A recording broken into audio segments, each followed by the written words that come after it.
And in both, I just want to explain the both.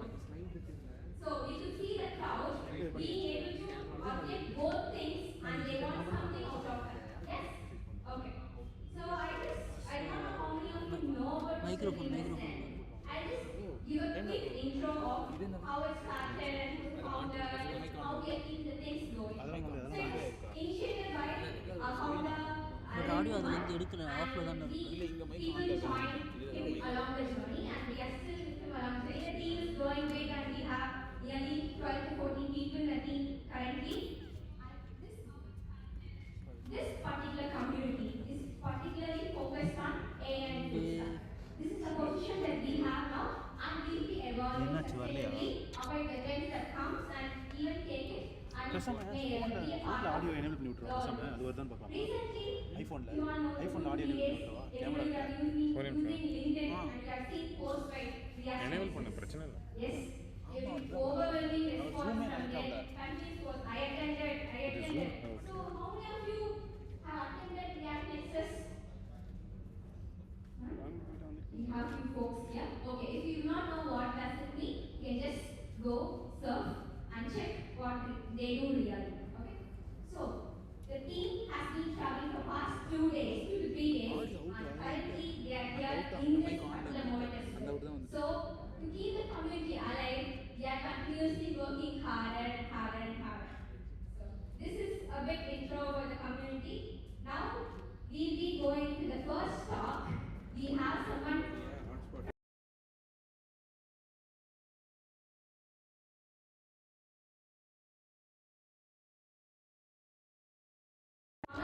Senior Engineering Manager at Freshworks. We would like to invite him the great round of applause.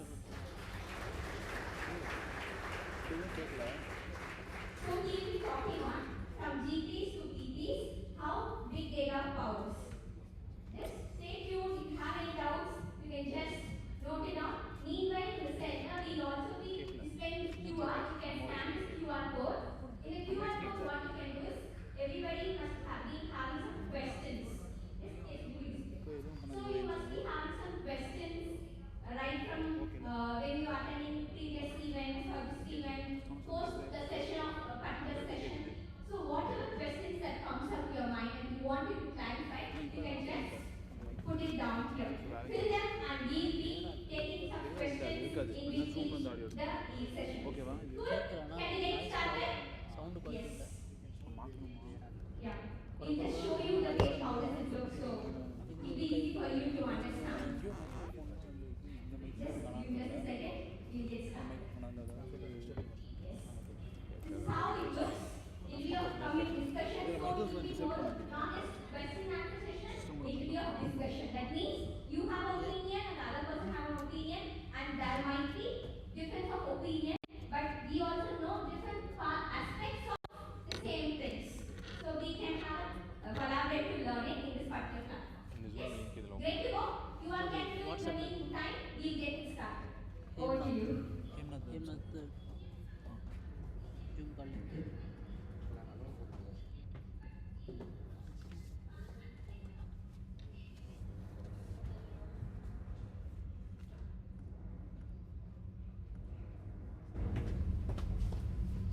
Good evening, engineers. So as you can see, the trending topic today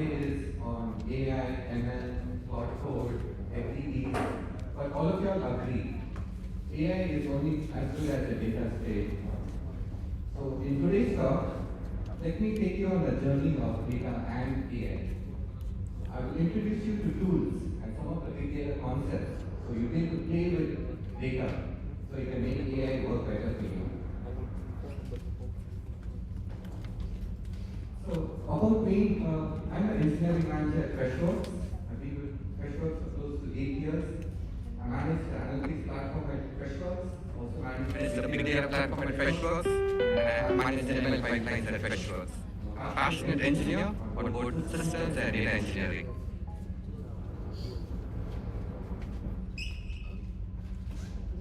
So let's start with the basics. What is big data? Consider a library having millions of books. And now imagine every second 1,000 new books are getting added to the library. And when I say library here, it is click-stream data. It could be you browsing on the website. Every click you make is being recorded. Or it could be you scrolling on YouTube or Instagram. Every video you watch, the duration you watch, everything is being recorded. It could be input select every customer interaction is being recorded. My platforms today, every 10 minutes we process. மீட்டில் தான் இவங்க zoom பண்ணி பண்ணியிருக்கானுங்க. So that's the scale of data which we are dealing with. So you must have heard this before. You can describe big data with the 5 Ds. Zoom audio device வருது பாரு. Volume is so massive.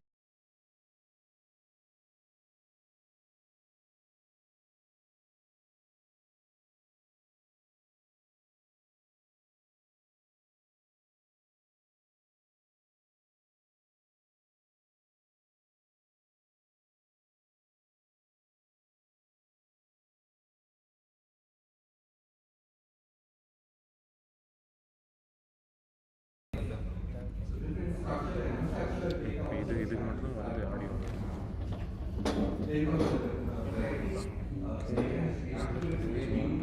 Audio to play through using your headphones. So you see, you have all this data flowing, but where is this data being stored? How to process all this data to get insights? Now, in order to understand this, we're going to start small. Okay, we start with the question. Yeah, I need to know some video How about do we sort the 1 GB file? 1 GB file is small. I have a macro flow. It has 16 GB of memory, and the storage is around 500 GB. So sorting a 1 GB file would be fairly straightforward. Yes. So this should be fairly simple. With a simple script or a Python code, you read the file using any built-in functions. You can sort the file and write it back. Okay. So this is easy. This meeting is being recorded. So now the same thing. So now the data is growing. How would you sort a 20 GB file? Would the previous approach work? Yes. So the bottleneck here is your memory. The laptop has only 16 GB of memory, so you won't be able to store the full file into memory in order to sort it. You'll have to split it into chunks. So the 1 GB file, now it's 20 GB, you can split a 20 GB file into 20 chunks. So the solution here would be, with chunking, you should be able to sort the file into smaller chunks, like in chunks of 1 GB. So your program can first sort the independent files, and then we have a strategy called the external merge sort. So now you have 20 files. Each file has been individually sorted. So they're not taking up memory now, because each 1 GB file is loaded into memory, sorted and written back. But now how do you combine all the files together? That's where the external merge sort comes into play, where you use this algorithm of a 𝗘𝗺𝗃 merge, where it opens up an iterator for every file. It doesn't load the file into memory. It's just the iterator is pointing in the first position of each file. So in this case, it picks up 1 as the smallest value and adds this to the sorted file, and then it pops this and moves 5 up. Then it again looks at all the chunks to see which is the smallest value, which is 2. So in this way, it's not loading it into memory, and you'll be able to load or sort this file. But then as your data is growing, now your data size is 1 TB. Is it possible to sort it? Now the 1 TB file won't fit into your laptop or your desktop. So yes, technically it is possible to boot up a big EC2 instance, which has a large EBS volume where you can load a large file. But here is where you're going to hit some limitations. Yeah, so the limitations, as you can guess, yes. Now, as the data size grows to hundreds of TBs, you won't have an EBS volume with which you can store so much of data. The biggest challenge is this. Here's where I want you to focus on is the parallelism. Now, even if you boot an EC2, right, you can break this large 1 TB file into small chunks using the previous algorithm we talked about. But still, imagine a large file like 1 TB is typically broken down into smaller chunks. That's how these files are stored on object stores. So typically in the Hadoop world or on these object stores, the files will be broken down into close to 128 MB. So now this 1 TB file will be almost 8K files. So if your program has to read each file, sort them, and then do the external merge sort, is going to take forever because it's sequential. So that becomes the bottleneck here. So with this, I want to introduce all to distributed computing.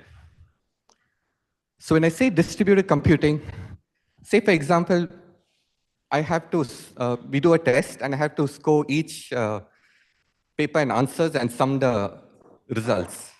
It takes me 1 minute to sum each paper, and there are 100 papers. So it's going to take me 100 minutes. What if we divided the papers among all of you all? If there's 100 of you all and we do it in parallel, the same can be achieved in less than a minute. So that is distributed computing. So when I say distributed computing, the same 1 TB file, since it's stored as number of small files in the object store, we'll have multiple workers reading each file at the same time. So parallelly, we're able to process the files, and then all the sorted results are shuffled and combined to get the final output. So this is the concept of distributed computing.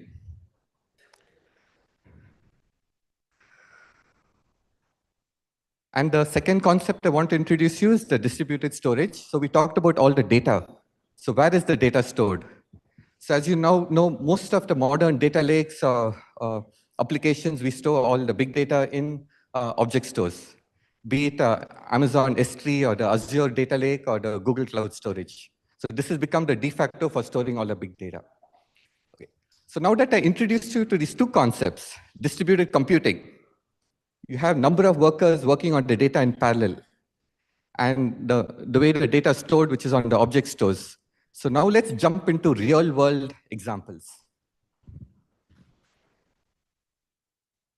So the first example I want to jump into is, so now you have all the big data. How does BA tool able to generate insights and reports from the big data? Now, in order to demonstrate this, I'm going to leverage Databricks as well as TPC DS. So when you say TPC, it's nothing but it's a data set which has a large amount of data which is used to benchmark all database and data warehouses in the industry. If you have a same input data set, all products will use this data set in order to benchmark. So this is publicly available to all of you all. So we'll use the TPC DS data set to benchmark, and also want to introduce everyone to Databricks. So did you know that Databricks has a free edition? It's completely free. You have access to all these data sets. You have access to notebooks. You have access to compute. They don't charge you anything for it. And you have access to all these data sets to play around. So I have signed up for this Databricks using my personal ID. And if you see here, once you log on to Databricks, you can have access to a lot of sample data. So if you want to get a head start in playing around with data, this is the best tool of choice. So it has a lot of sample data sets. We are going to look into this particular TPCDS data set. So just to show the size of this particular data set, right? This one table, which has the sales information for all the stores, right? It is having 2.8 billion rows. And the size of this is 1 TB, similar to the examples we talked about. We talked about how would you sort a 1 TB file. And you can see the chunks. by default, this file is split into a number of smaller files. It's not one big file in the object store. So if I were to run a few queries, let's see.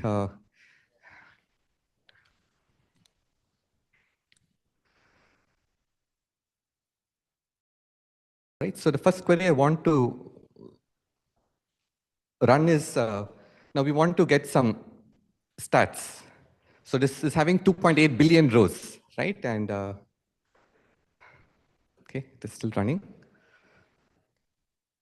So the stats we're trying to get here is for the store, we want to get by year what is the sales revenue, which means it has to sum up all the 2.8 billion rows, every individual sale, and it has to group by year, and it's also sorting the results, right? So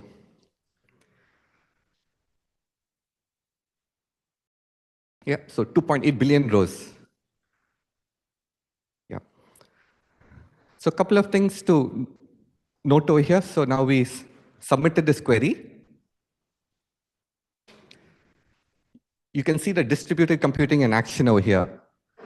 So it already decided. So there was around 1,800 files. It's already spinned up 103 tasks. So it's trying to do it in parallel rather than sequential. Okay, that came too fast. Okay, so let's see what exactly happened over here. So you can just imagine the speed I'm talking about here, right? 2.8 billion, it was able to process it so quickly. So it spinned up multiple tasks in parallel. And if you go into the plant details, right? So it had to read so many rows. But the bytes read, even though this particular table or this data set had 1 TB of rows, because it had to scan only a few rows, because we wanted the sum of only the sales column. So it didn't have to read all the data into memory. It was able to read only the files, columns needed for this particular query results, right? So, but important point to note here, but the speed, it was able to do all of that in 20 seconds. And how it's able to do that is because of the distributed computing. So that's the concept I want to introduce here. Not many of you all would have got a chance to work on distributed computing. The framework we're using here is Spark.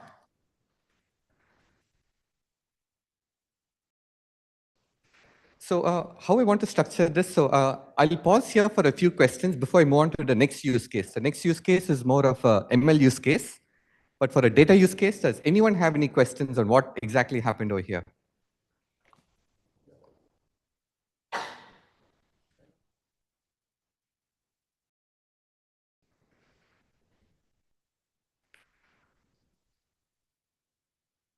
Yes. Yes.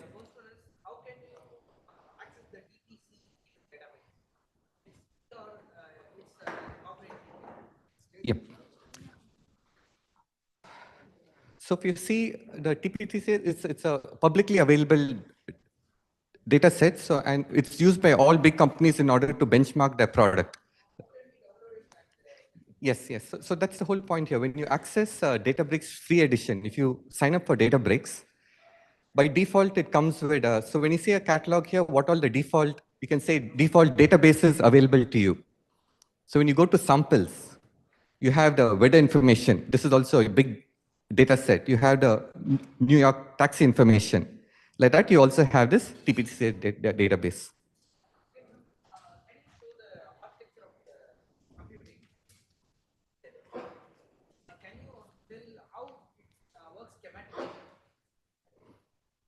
Okay, so here is where I would see. So one concept we talked about is distributed computing. So now we all understand multiple workers. It's able to split the input so that it's able to do it in parallel. Now, in this particular case,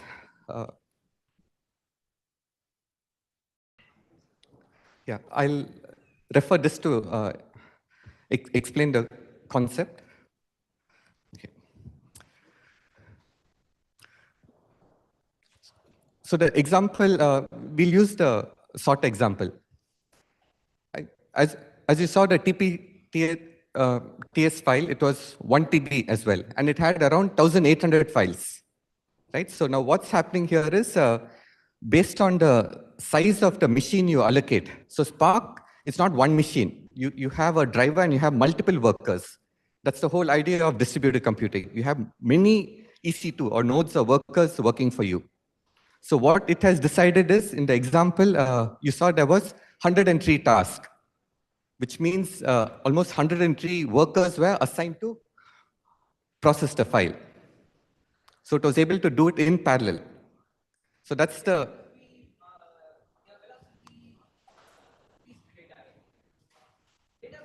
That 1 TB data file must be good to enough to use the distributing computing, right?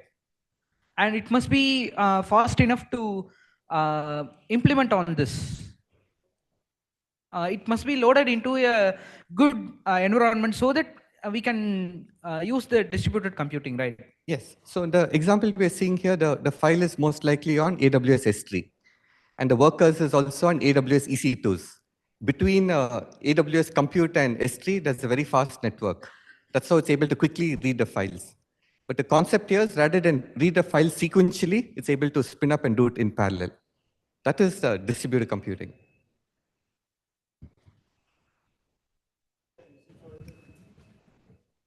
Yeah, for example, we need some tools, right, to distribute the things and receive the things and process it. What tool we are using? Spark, is it? Yes. So in this case, Spark is becoming the de facto for all the ETL and data processing. So what tool I'm using in this example is Spark. And if you see every database engine, be it DuckDB, CockroachDB, or all the popular DBs in the market, also uses distributed computing in order to process a query.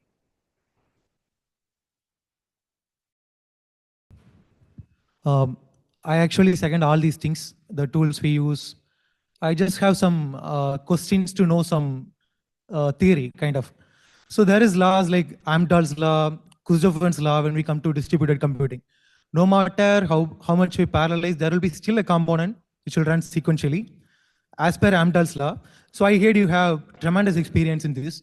Just wanted to hear from you some technical stuffs related to this, because what AI gives is just kitchen example, where chef is there cooking, and even though it's parallelized, there will be some sequential component.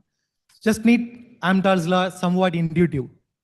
Yes. So that's a very good point.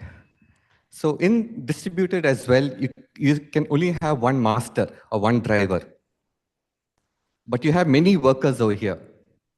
So the workers are able to parallelize, do most of the I/O and CPU bound work, but they still have to finally speak to the master. So in this case, the master on Spark, it's the driver node becomes a bottleneck. So the way you write distributed code also matters. You have to write the code in such a way that you're able to, most of the work should happen on the executors. It shouldn't happen on the driver. So specifically to your question, the bottleneck here is the driver, since there can be only one master. But I heard PySpark is kind of in-memory thing, like.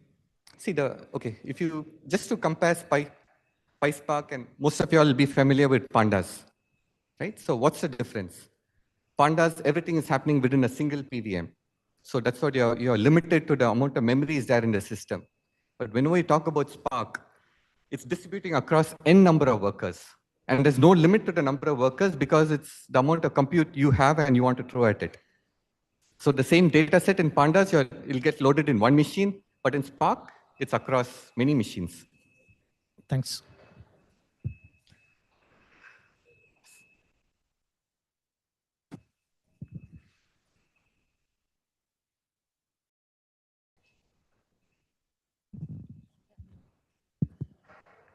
Hope I'm audible. Yes.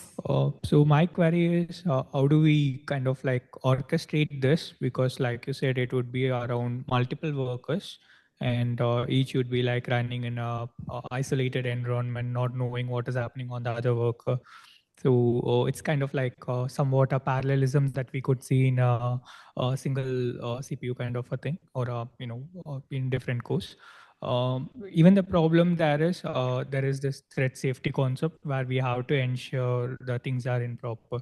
That is on a single machine, and now since it is going on multiple machines on a scale that is very huge, as well as the error towards the latency of the processor completing it is very low. So how do we ensure that similar concept of threat safety across the workers here? Who handles this? Yes. So when you talk about distributed computing, there's a lot of other challenges as well. Scheduling this task, it has to run across multiple executors. What if an executor fails? It has to retry the task. And then you might lead into this memory and thread, all these challenges. All of this is abstracted with the framework. In this case, it is Apache Spark. So as a developer, we don't need to worry about that. And when I say Spark, it's just Python code using the PySpark framework or the modules, right? So all of that is abstracted within that. Thank you. So we'll be having the questions towards the end of the session. So it will be easy for all the people to get. Yeah, thank you for the questions. You can continue with your presentation. So I wanted to touch on a BI use case, but I also wanted to touch on a ML use case. Now, why I picked this use case is because this is one feature which me and Arvind worked on together. So the founder of D3, Arvind, he's the one responsible for building this analyze topic front end, which is built on the React framework. And I built a ML solution on the back end, which takes care of classifying all the ticket information. So I felt that this use case is very apt for all of you all to understand. Now, what is this use case? This is a ML use case. We'll take an example of Flipkart. If the CIO or CEO of Flipkart would want to understand or categorize what are the pattern of the support tickets, what are the pain points the different customers are having. So that's what is being captured in this use case. We're trying to classify all the support tickets Flipkart is receiving from its customers. So by looking at this, we know that a lot of challenges are related with the shipping and delivery. Right? There are also issues with billing and payments. Right? So that's the goal of this project. Now, a big customer like Flipkart will get millions of tickets every week. And at Freshworks, we have thousands of such customers. So I'm receiving millions and millions of tickets every week.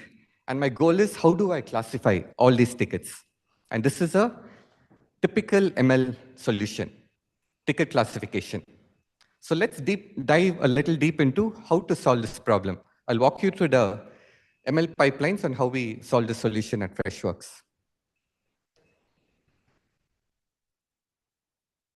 So as I mentioned, this is a big data problem. So all the ticket information is now residing in AWS S3 bucket in Freshworks because we use a Lakehouse architecture.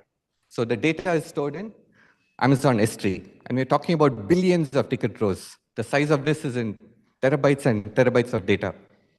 So the first step, what we have to do is, now when I say a support ticket, think of it as an email. You have a complaint with Flipkart, you would send an email. It'll have a subject, it'll have a body, and there'll be some back and forth conversations with the support agent till the ticket gets resolved. So it's a lot of unstructured information we're talking about here. And I mentioned we are having billions of rows over here. And now my goal is, how do I classify those billion tickets? So the first step is using Spark. Like what we saw, we have to read the ticket data. And this is huge. You cannot put it in a single machine. So there's no other option to solve this. You have to use distributed computing in order to solve this problem. So the first step is when we read a ticket, the goal is to clean the ticket.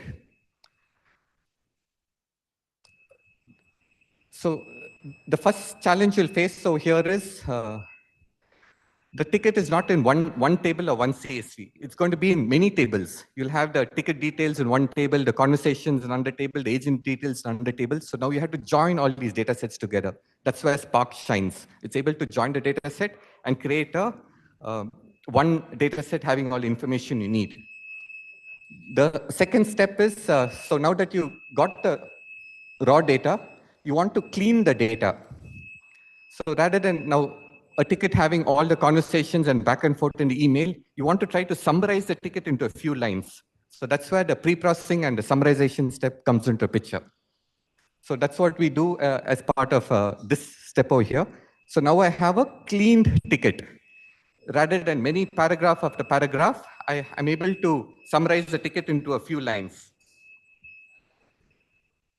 So then comes the next step. So at this point, if you see the ticket data, which was very huge, I'm able to bring it down to a few, where it's able to fit into a single system. Right? So that's here. Now, let's take for Flipkart. I'm having millions of tickets, but it is cleaned now. But how do I classify the tickets? How do I map the tickets that these tickets, what are the topics which belong to Flipkart? When I'm referring to topic, I mean the shipping related issues, access related issues, billing related issues. How do I find what are the topics which are belonging to this account?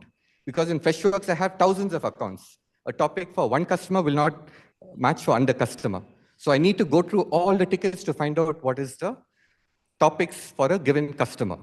So that's where we first do embedding and clustering.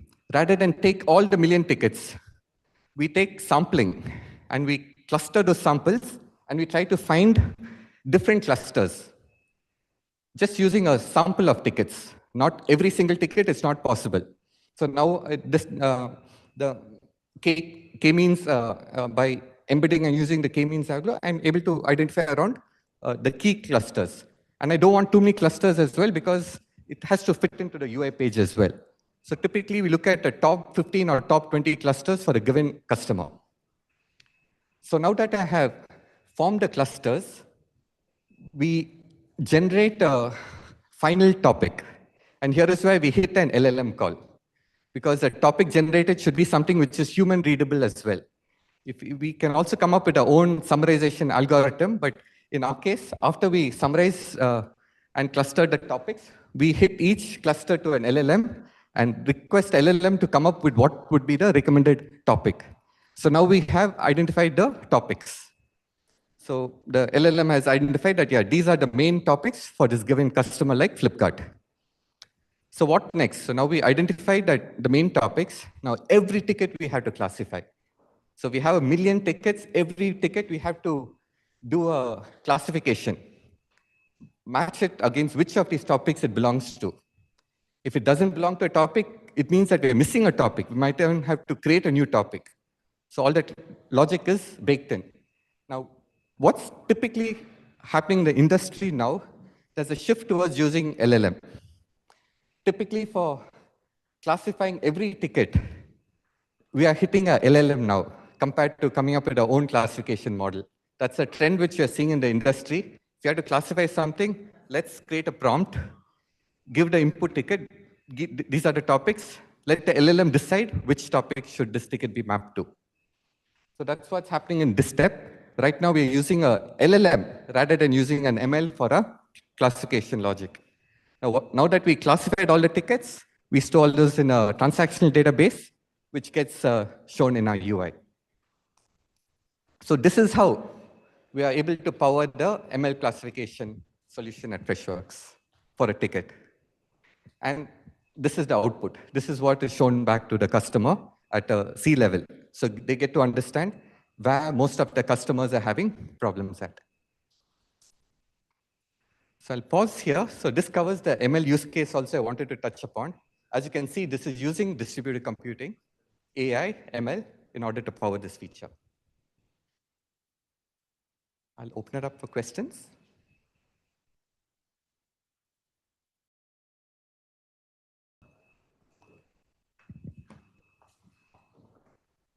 So why did you use LLM instead of just ML?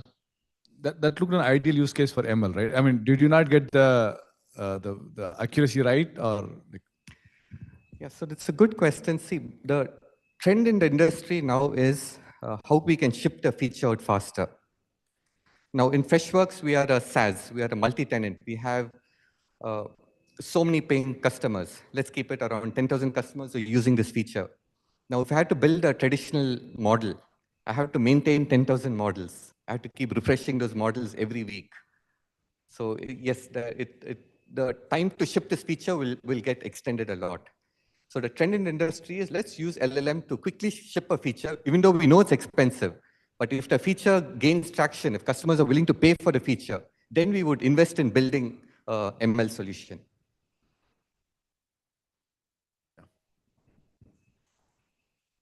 Anybody have any questions? Like, are we using a flagship LLM or any kind of private LLM? Because we are dealing with the customer data, right? Are we dumping down all the customer data to the LLM provider, or are we using some kind of local LLM to process it? Right. So at Freshworks, we have a lot of enterprise customers across 5 regions. Our EU customers are very picky on where the data is being used. So we use Azure OpenAI, which is an enterprise-grade solution where they won't use our customer data for any other training. So that's the agreement which we have. So yes, we use Azure Enterprise. Okay, thank you. The platform is open for questions. Do anybody have any questions?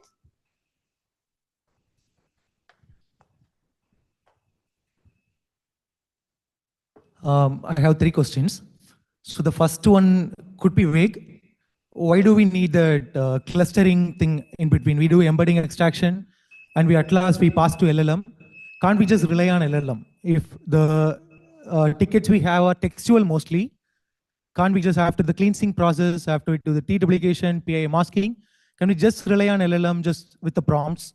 Of course, there is cost, but like with that brother mentioned, we can have some self-host LLM considering Freshworks, right? Yeah, so as I mentioned here, over here, you'll have 1 million tickets. So now you have to identify a pattern within those 1 million tickets. You cannot hit those 1 million tickets to an LLM just, or you can't pass the 1 million tickets to an LLM in one prompt. It's too much of data. You have to condense it. You have to summarize it. So that's why when your data is so huge, you'll have to find some way to bring it down. And that's why we're doing this clustering. By bringing down to clustering, I'm able to 1 million tickets by sampling different data, identify clusters, and this cluster is sent to the LLM. This can fit in a prompt. Okay. So is there any intra-class variance experience while doing this classification? One form could be like, one ticket could be like more similar to another, and like it could disrupt the clustering. Is there any such experience, kind of outlier? Yeah, so at Freshworks, we have a data science team who does the experiments and comes up with a notebook. So they take care of this hyperparameter tuning to decide the thresholds. And from ML engineering, we take the notebook which the data science gives us, and we write code, production grade code.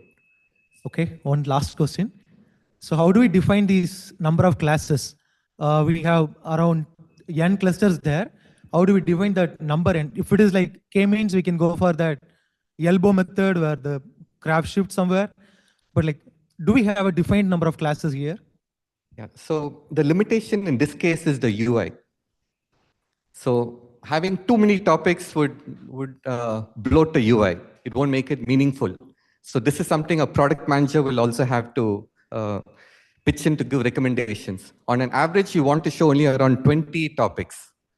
So if I have around 100 topics, it's not going to be meaningful for a CXO when he looks at this report. Okay. Anybody else? Any question?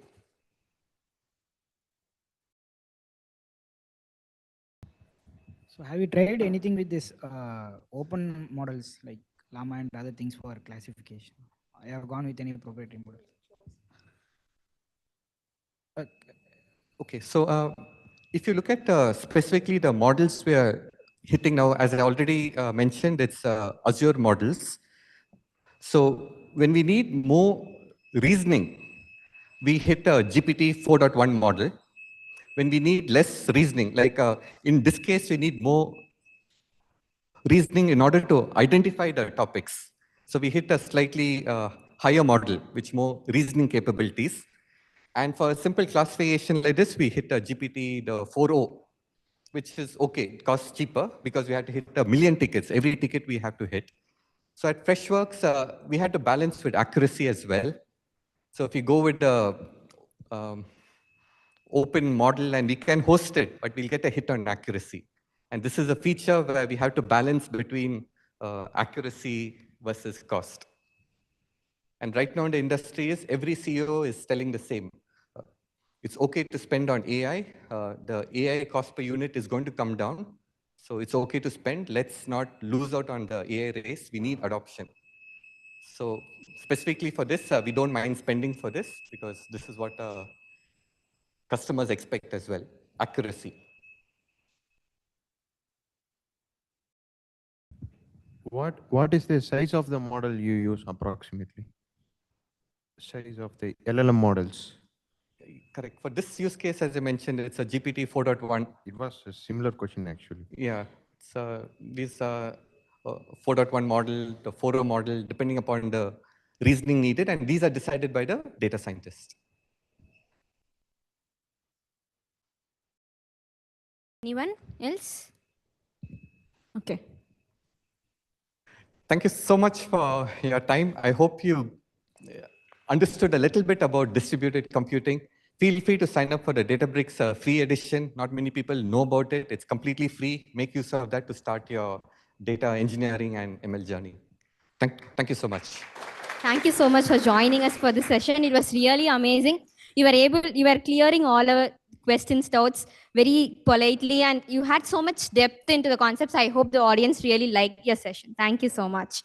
And we really want to thank our sponsors, Freshworks and WSO2. Thank you.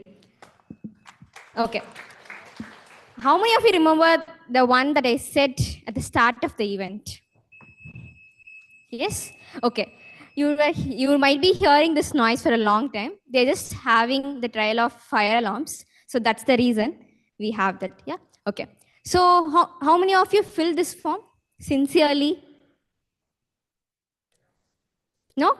You can just take a minute of time to scan them and jot down your questions there. Okay. Before you just write the question, I'll be letting you know how this might be useful for you. This mindset, how many of you know the concept of mindsets? The hidden forces. Okay. I'll just give you just one line of that. We all think like updating jobs, applying to promotions, or waiting for promotions for the right opportunity is what we always carried by. Yes, carried away by. But we do not know that these small things can be a changing position in our life. So that one question, you might be having so many long in your mind, but you'll never know who's the right person to ask. We have so much people here, more than 120 people joining us in this session. So one or the other people might know the answer to your question that's there in your mind. So use this platform effectively. We'll be seeing the questions, and the questions which are really effective and valuable we'll be asking, and other questions also we'll be solving one by one.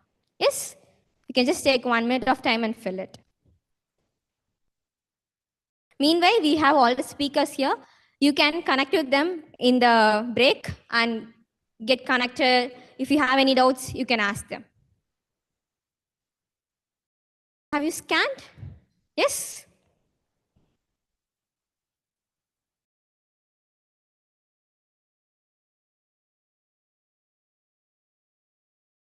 Cool. If you don't get your questions now, you can also keep waiting, and for next session, you might get more questions. We have one such member joining us for our next session.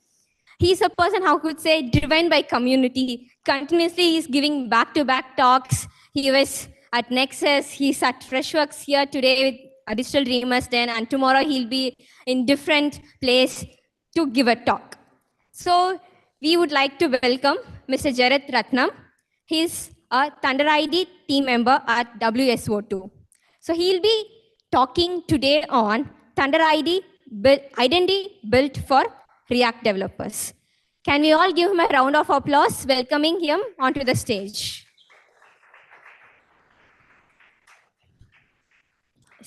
So while it's being connected, I will just give one tip.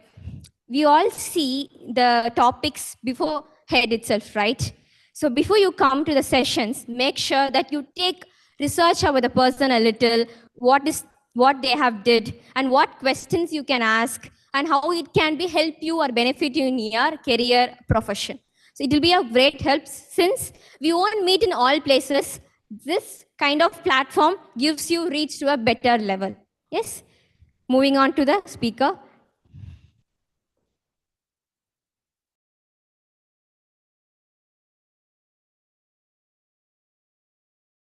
Meanwhile, you can take a picture of you people here and tag us in Instagram and LinkedIn anytime. And if you have any doubts or you want to clarify, even there you can just post it. We'll be taking up such questions as well. Over to you. Thank you. Close this one for it. Give me a second.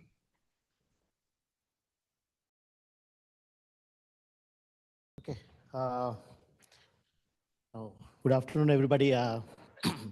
So this is not going to be a very deep technical talk, I would say. So before I get into the talk, I would like to see how many of you all okay, how many of you all worked on authentication related stuff? So when it's come to application, how many of you all really create a login screen or anything in your application to make it secure?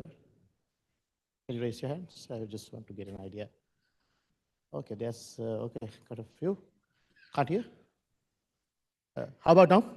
Good? Okay, cool. Sorry about that. So, so this is, okay, how many of you all know about authorization? Can you raise your hand? So you know authentication?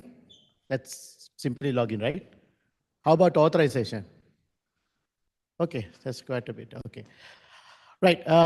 So there are two things. Authentication is basically you identify yourself. Like basically, if you get into an application, everybody would have seen a login screen, right?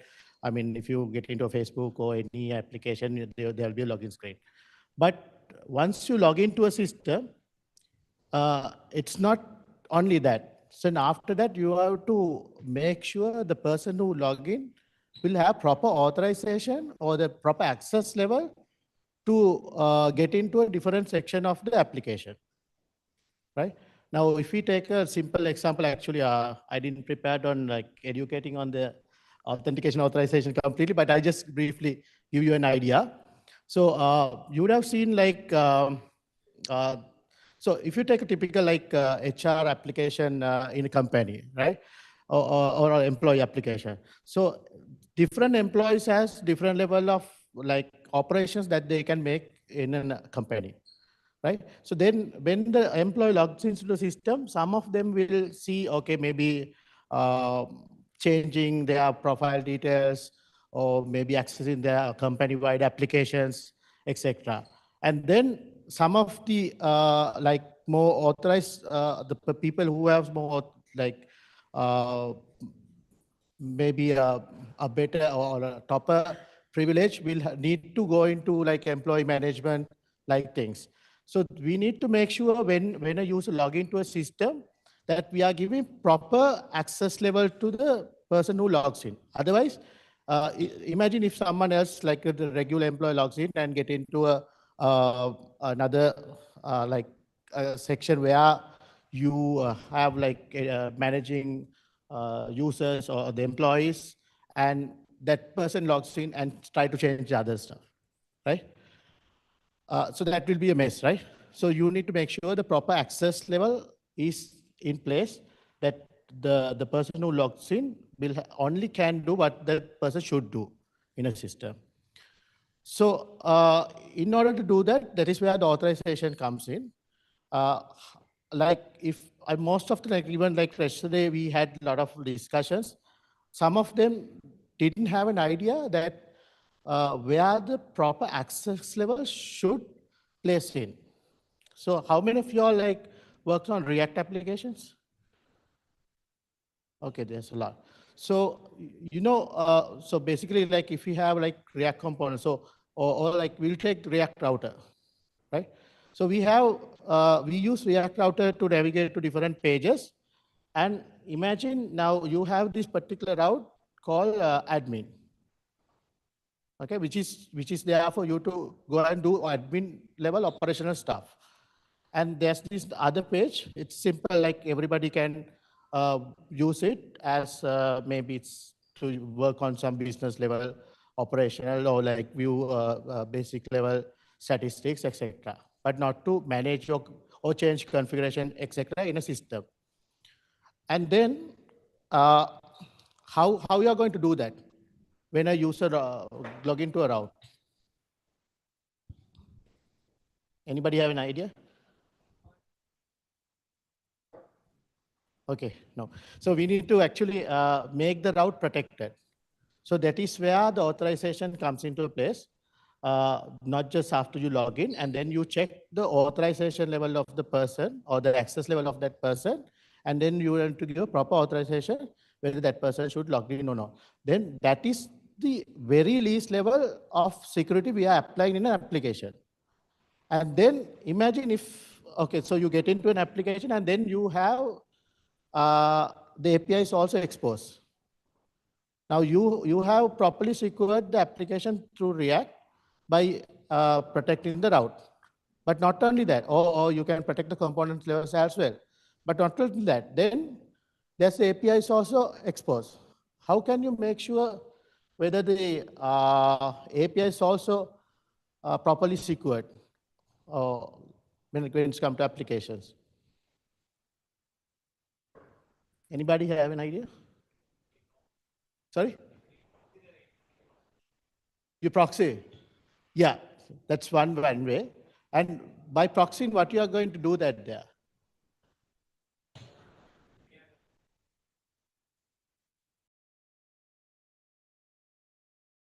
I didn't get, sorry, I can't hear, sorry.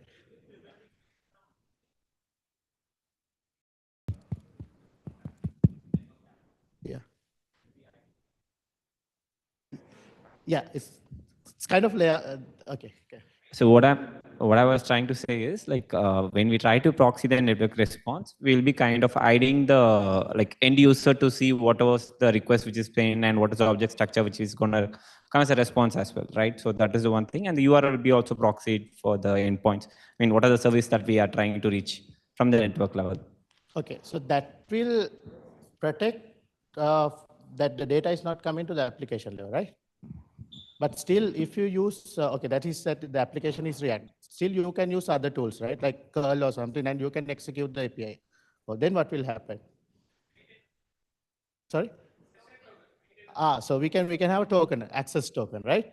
So that is where, so normally what we say is you have a single source of truth, an access token when a user logged in, and we have this access token, and access token has the information of the access level that particular user should have.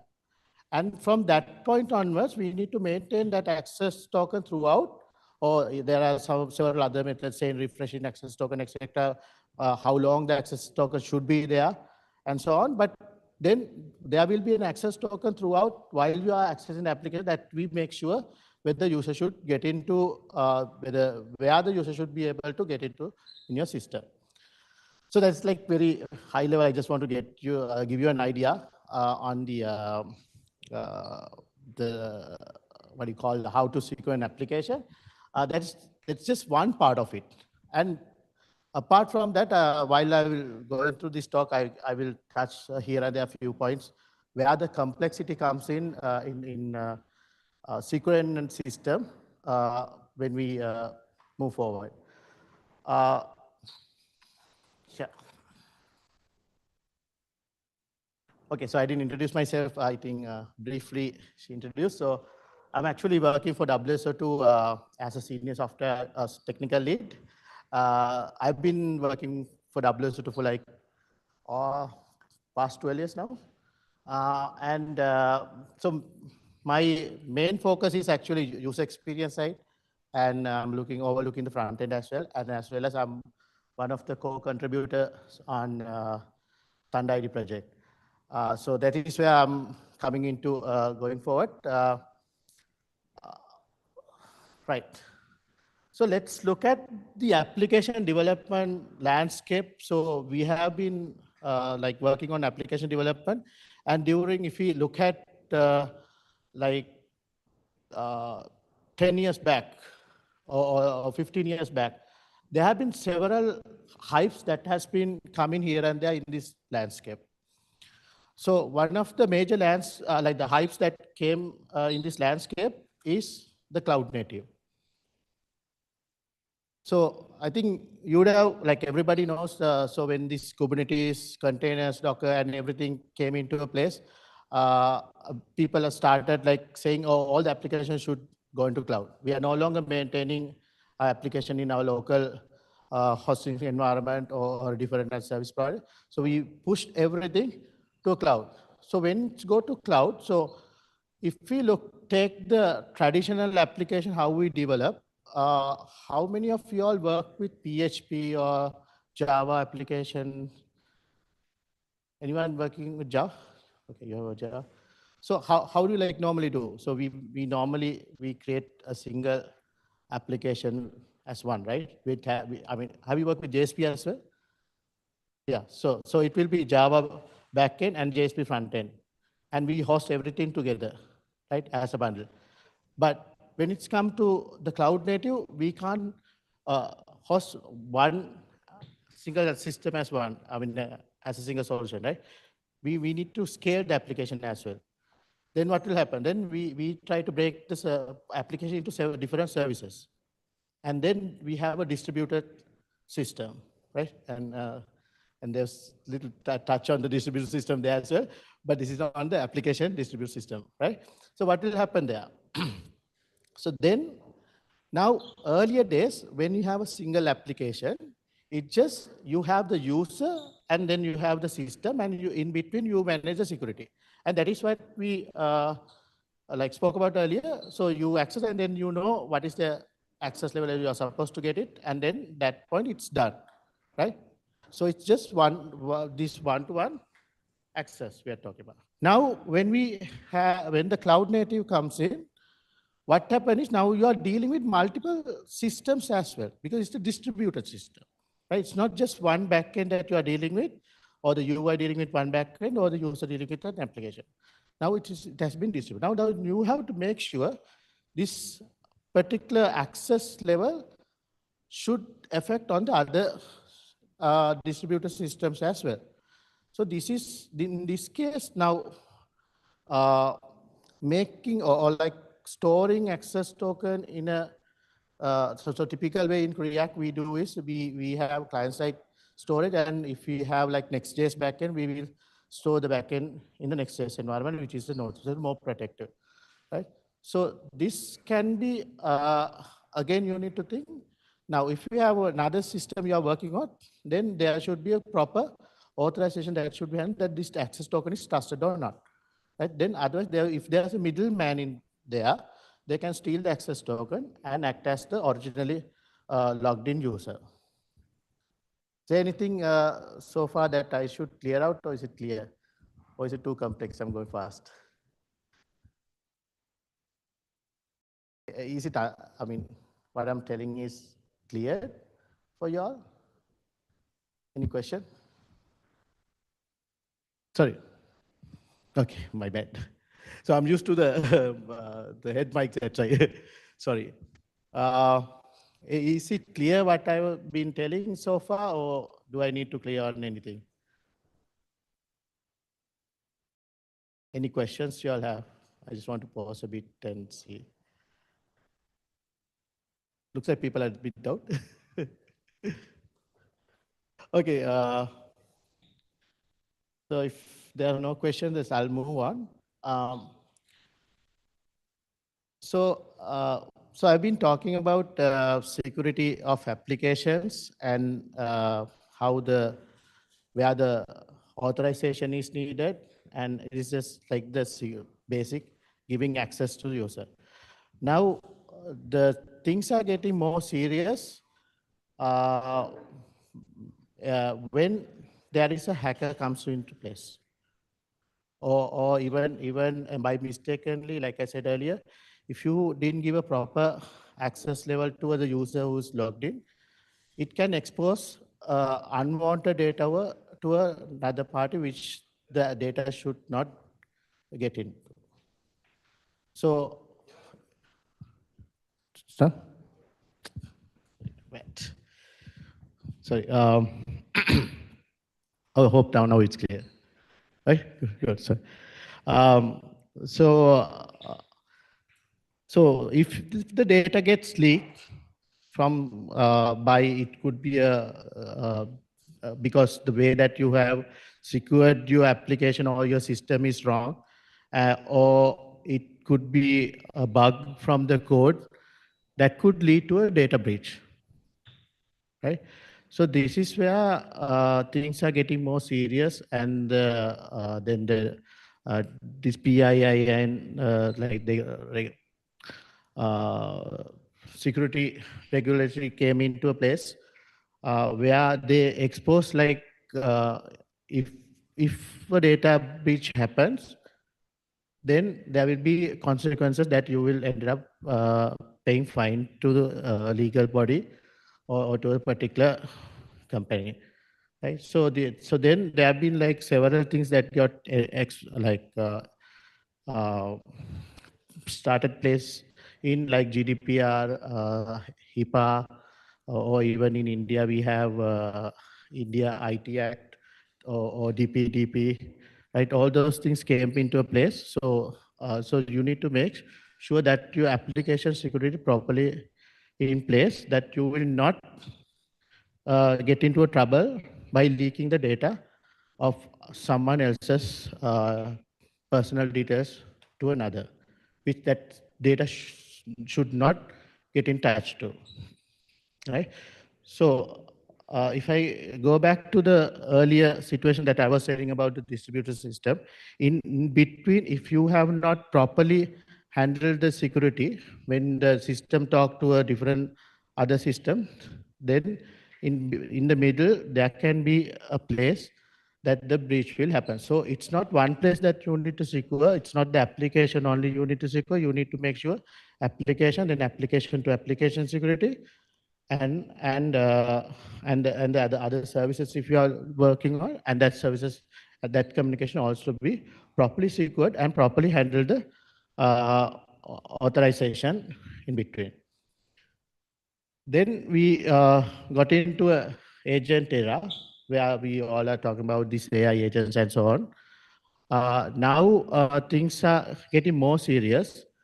It's not that a user is accessing a system. Earlier I was saying about a hacker, or it could be also like, okay, so when it comes to data integrity, there is a different way, like if a business using a data in a wrong way, that's also coming into a place. But I was like specifically talking about the security in this case. So when the agentic era happened, I mean, the things got more serious because there is a middle digital person also working in between you and the application, or the user and the application, right? So then you need to make sure, so the user and the system communication also properly secured, as well as system, and there's a middle person, or it could be agent, AI agent, and then the AI agent accessing another system. And that security should traverse across, and or the complete communication line should be properly secured. Okay. And also this, not only that, so now this hype is keep on growing. There are a few other things that is already on discussions. One is this EUID, is a digital wallet identity that has been discussed in these days. So, I mean, there are more things coming to a place in terms of security, right? And also the post-quantum computing. How many of you all know about post-quantum, like quantum computing that is going to come in the future? You all read about it? Okay. Good, nice. So whatever the encryption that you use today as data, it's going to be vulnerable after the post-computing, the quantum computer come into place, which you can decrypt with the powerful of the quantum computing, right? So we need to make sure that the current data that you store is properly encrypted, that is future ready encrypted as well. So in order that now NIST has given a standard that how the data should be encrypted, right? So then that's one of the things I want to say, that a lot of us now, so if I go back to the beginning, as I observed it, a lot of like everybody didn't have an idea, or like almost like everybody didn't have an idea where to secure, etc. Right? So it is something that most of the developers are like neglecting, right? because security is a very important part. That is what I wanted to actually bringing into the picture by going through this hype. Because we focus on the application logic and we focus on the business, what we should give it to them, but we neglect the security. But neglecting security will have serious consequences for your business, right? Or it could be an individual project or whatever, but even through that, you might ended up a legal consequences going forward. If we go back, okay, so I didn't go into identity platform. So because of the complexities, I'll just move into the next one a bit. Now, I was like quickly going through this application development landscape, how things has been evolved and how the security focus has got increased than ever, right? So one of the thing is now if you look at this, the parties who is accessing a system is no longer a user accessing an application or a system. So it has changed into like a physical human user. So like I said earlier, apps access apps as well, like we call it machine to machine. So internally they communicate and they get it. So there should be proper security handled there as well. And then devices access systems, and then like I said, the AI agents access system, and now we have MCPs. MCPs also access systems. So now this vertical is keep on growing. The ones that we knew earlier has been changed over the time. The same way, access what is also going has been changed. Earlier, we were only dealing with apps like it could be a mobile or wallet or MCP. Then I mean recently came in, and then the API has been there, and then of course resource servers, and now we have MCP apps as well. So now this vertical also keep on growing, right? So if you are implementing a proper security in your application or system, you need to make sure you are maintaining these stuff, these verticals. Like since it's changing, who's going to access the next day? If you want to give access to MCP, if you are implementing MCP, then you need to make sure that your MCP server and your system that communication has been secured. So you need to again like implement the features in your security. I don't know whether it's a central or an individual for the application that you have implemented that, but you have to make sure that you are giving a proper support to address the communication security, right? So then this is like the typical security. I actually put a little here, but a typical security system need to be handled when it comes to application security. So a common thing that we get is the central load, right? You have multiple applications, so you need to make sure, for example, we'll take Google login. So Google login, basically, if you log into a system, if another system is also having a Google login, normally we do SSO, right? So you logged in, you enter your credential once, and then when you get into the next step, we log in from the initial login credential. So we call it SSO. And then, of course, to make this login more secure, we use multi-factor authentication as well. So we use like second factors like MFA, or it could be email authentication. Likewise, we put another level of security to make sure that the person who's accessing the system is actually the person that it's supposed to be accessed. Right? And then, of course, the people don't want to go into like always in the username password type and everything. So we have the passwordless authentication. It could be biometrics, or it could be push notification, like push authentication. Likewise, the passwordless also going to be in place. Now, if you are giving, if you are maintaining or implementing a security system on your own, you need to support these things to make sure that this is to make a better user experience for the application that you are presenting to, right? So then, like I said, so I was actually kind of went fast with the authentication and authorizations earlier. So then the other thing is the rollback authentication, rollback access control. So the rollback access control comes into it based on the role. You would decide which like access or to the section that you should given to the user who logs in by looking at the role of the user. So the RBAC also, we call TARBAC, so the role-based access control also, one of the things that you need to focus on to have a proper authorization. Then, of course, these are standards like then you have the OAuth 2.0, then OpenID Connect, 𝗞𝗲𝗀𝗃𝗃𝗃. These are to make sure it's not a simple security that can be easily hacked. So the protocol itself makes sure that it is properly secured, right? So there are more other like protocol likewise, and then you need to support that as well. Then of course, then you have this compliance requirement I have been like telling you earlier.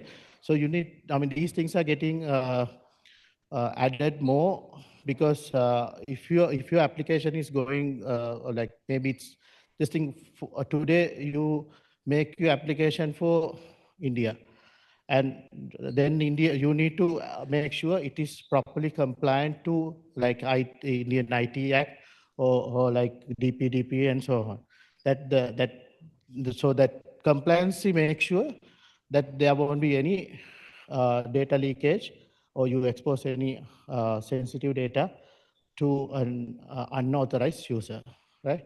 So that way, the compliance requirements also getting added more and more. So as a typical item, then there are other things like we need to support on digital wallet and so on, but maybe that's not the requirement for all the type of application, but some of the application this is also a requirement going forward. And I want to get into this decentralized identity.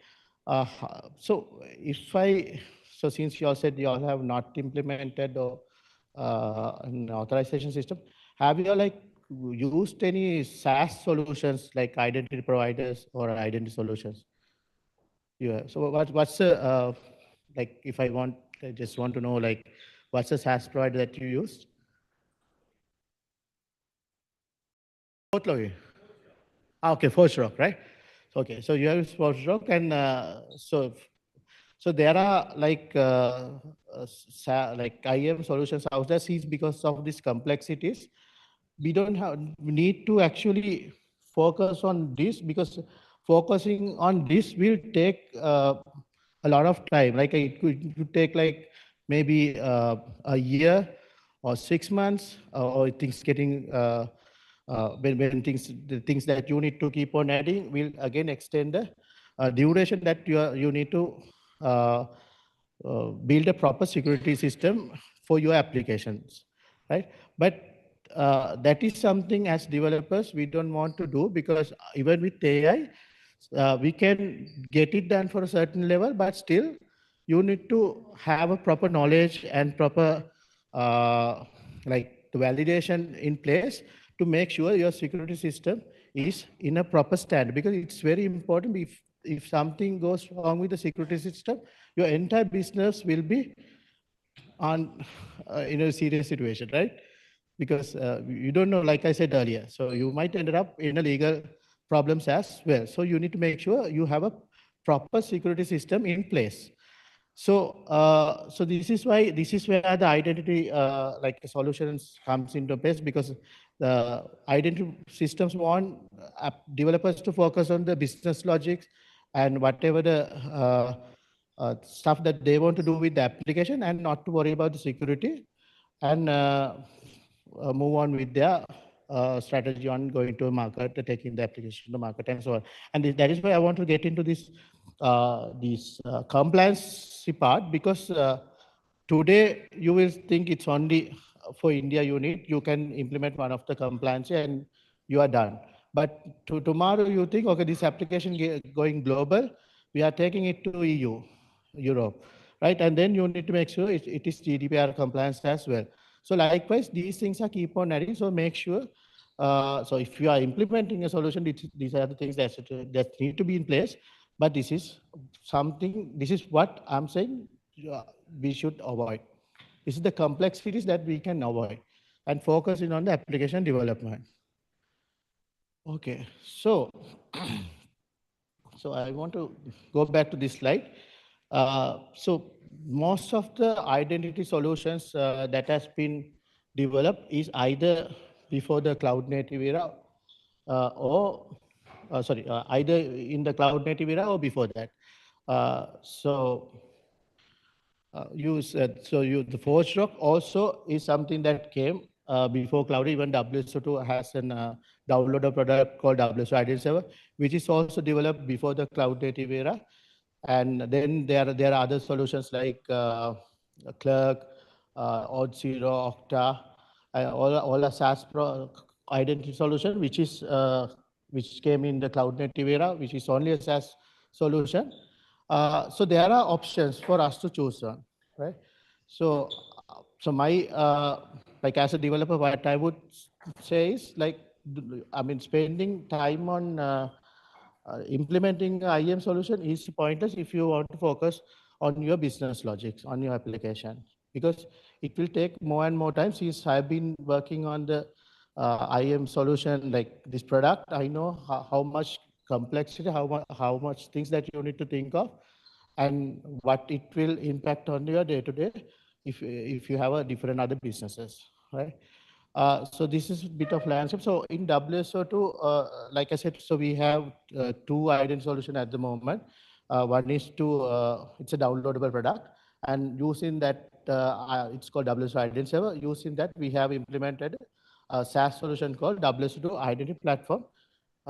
Based on the requirement, whether you want to get into the, like you want to take your application to the market soon, you can go to cloud. Or if you want to handle the infrastructure by yourself, you can go to a downloadable product. So I want to get back into the last one, the decentralized identity.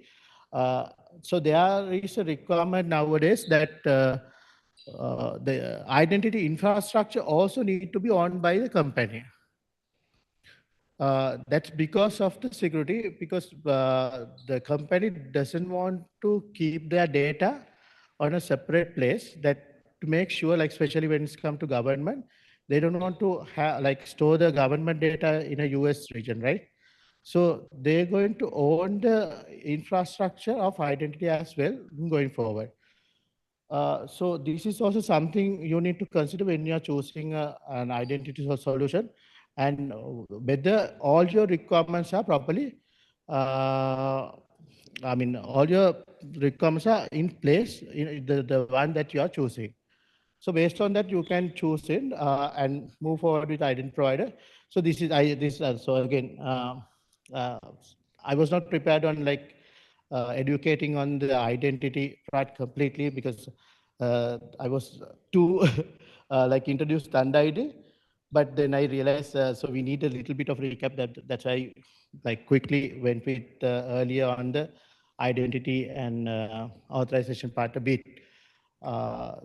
Yeah, so we at WSO2 implemented ThunderID. So that is, like I said, all the applications are implemented way back before the cloud era or within the cloud era. So in order to like support the new requirements, we had to put like hack into existing code. I mean, this is a typical thing that we do, right? If we have like an application going on, and when we want to put more and more features, we just we have the same core as it is, and we on top of that, we try to hack it and put that feature on top of it to support the requirements. But ultimately what happens is that the core architecture, the core is getting older and older. It's going to be fragile at some point, right? So, so this is why in WSO2 we thought, I mean, now we have the agentic era, so so we need to support agents, MCPs, and things are getting more and more adding in the future as well. And like I said, especially about the post-quantum, so the post-quantum cryptography also need to be in place. So right now, how we store the data is not going to be enough for future. It going to be vulnerable in the future as well. So it's not a requirement that you can from the higher level that you can apply in the existing system, but that has to come from the bottom architecture itself on the core. So we implemented ThunderID with the experience of the earlier product we had, and then with that the requirement comes in, which is going to cater the upcoming requirements as well as the existing requirement, and it's a downloadable product. And also it has to be cloud native as well, because again, a lot of people have a problem is they only have either it's a hosted cloud product or a downloaded product. So we need to make sure when we think of the architecture, it has to be supporting both the cases, because then we can take it forward based on the requirement. We can give a proper solution as per their need. So I'll just keep the ThunderID for a second now. This is what we need to think of when we are developing a system. So when we are developing a system, we need to think that what you are doing is correct or wrong, and how that will last for long. So certain things we can say, okay, for today it will work out, and that's quite okay. But when you are designing an architecture, make sure that will last for at least a decade, right? Because you can't again and again rewrite the the application that you develop, right? So the system that you implement, make sure that there at a point you might have to re-architect, and you need to take the decision on time and then move forward. So this is what we did at WSO2 on implementing ThunderID. And like I said, so ThunderID is designed with the modern architecture, and we built for AI as well, since that is the console. It's natively we support AI, and also it has to be future ready, like I said. And this is something again we have added as called multi-environment ready. That is so we developed ThunderID in a way that normally software what we have is as a bulk we get it, and we take that same software to the development environment to the production as well, right? So ThunderID, when we are developing ThunderID, we thought this is not the case. You don't need all the development tools to take to the production environment. So the product that you host in the production environment and the development environment will be different, because we are going to take out all the management, like the configuration, APIs, tools, UIs, everything separately, and take it out when it goes to production. So ThunderID has thought that from the beginning, and we re-architect the product, and we implement it in such a way that the configuration can be baked into, you can configure it, you can download it, and when you're starting the server in the production, you can bake in the configuration and start the product. So you will not get, like I said, any services that is related for configuring ThunderID in the production. So ThunderID is completely open source. So that I wanted to say, and we are going to donate ThunderID to Open Wallet Foundation as well. So you are happy to try, just go and try out ThunderID and see. So again, I quickly go through this. So ThunderID thought of, from the beginning, like I said, since it's AI native, it's already supporting for the AI tools, as well as there are out of the box supporting SDKs are there. And how to get started. So if you prefer to try out ThunderID, just use the command npx ThunderID. It will download ThunderID, as well as after that you can go through the sub commands and integrate your applications and see.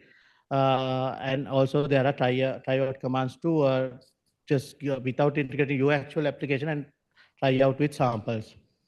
And then, of course, the Claude Codex and open agent skills are available out of the box to support AI tools.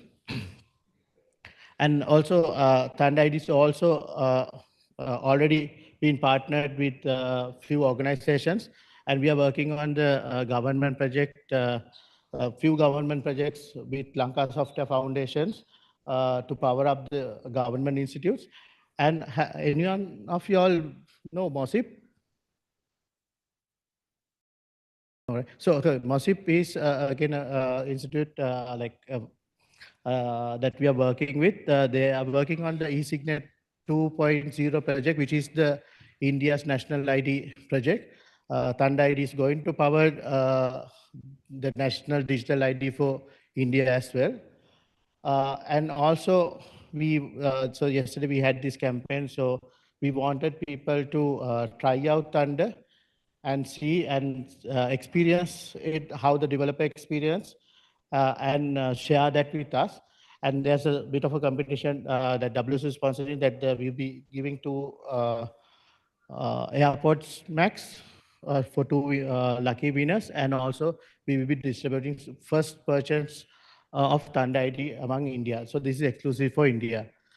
Yeah, that's all for me. If you want to properly know about identity and access management stuff, so if you want to discuss, please reach me out. I will be happy to have a chat with you all. Okay. Right. Thank you. Any people have any more questions? Any questions? Yes. Yeah, sure. I will do that. Yeah. Okay. Yeah, Can you share all the slides you have showed today? Sure. I will do that. Yeah. Any other question? Have?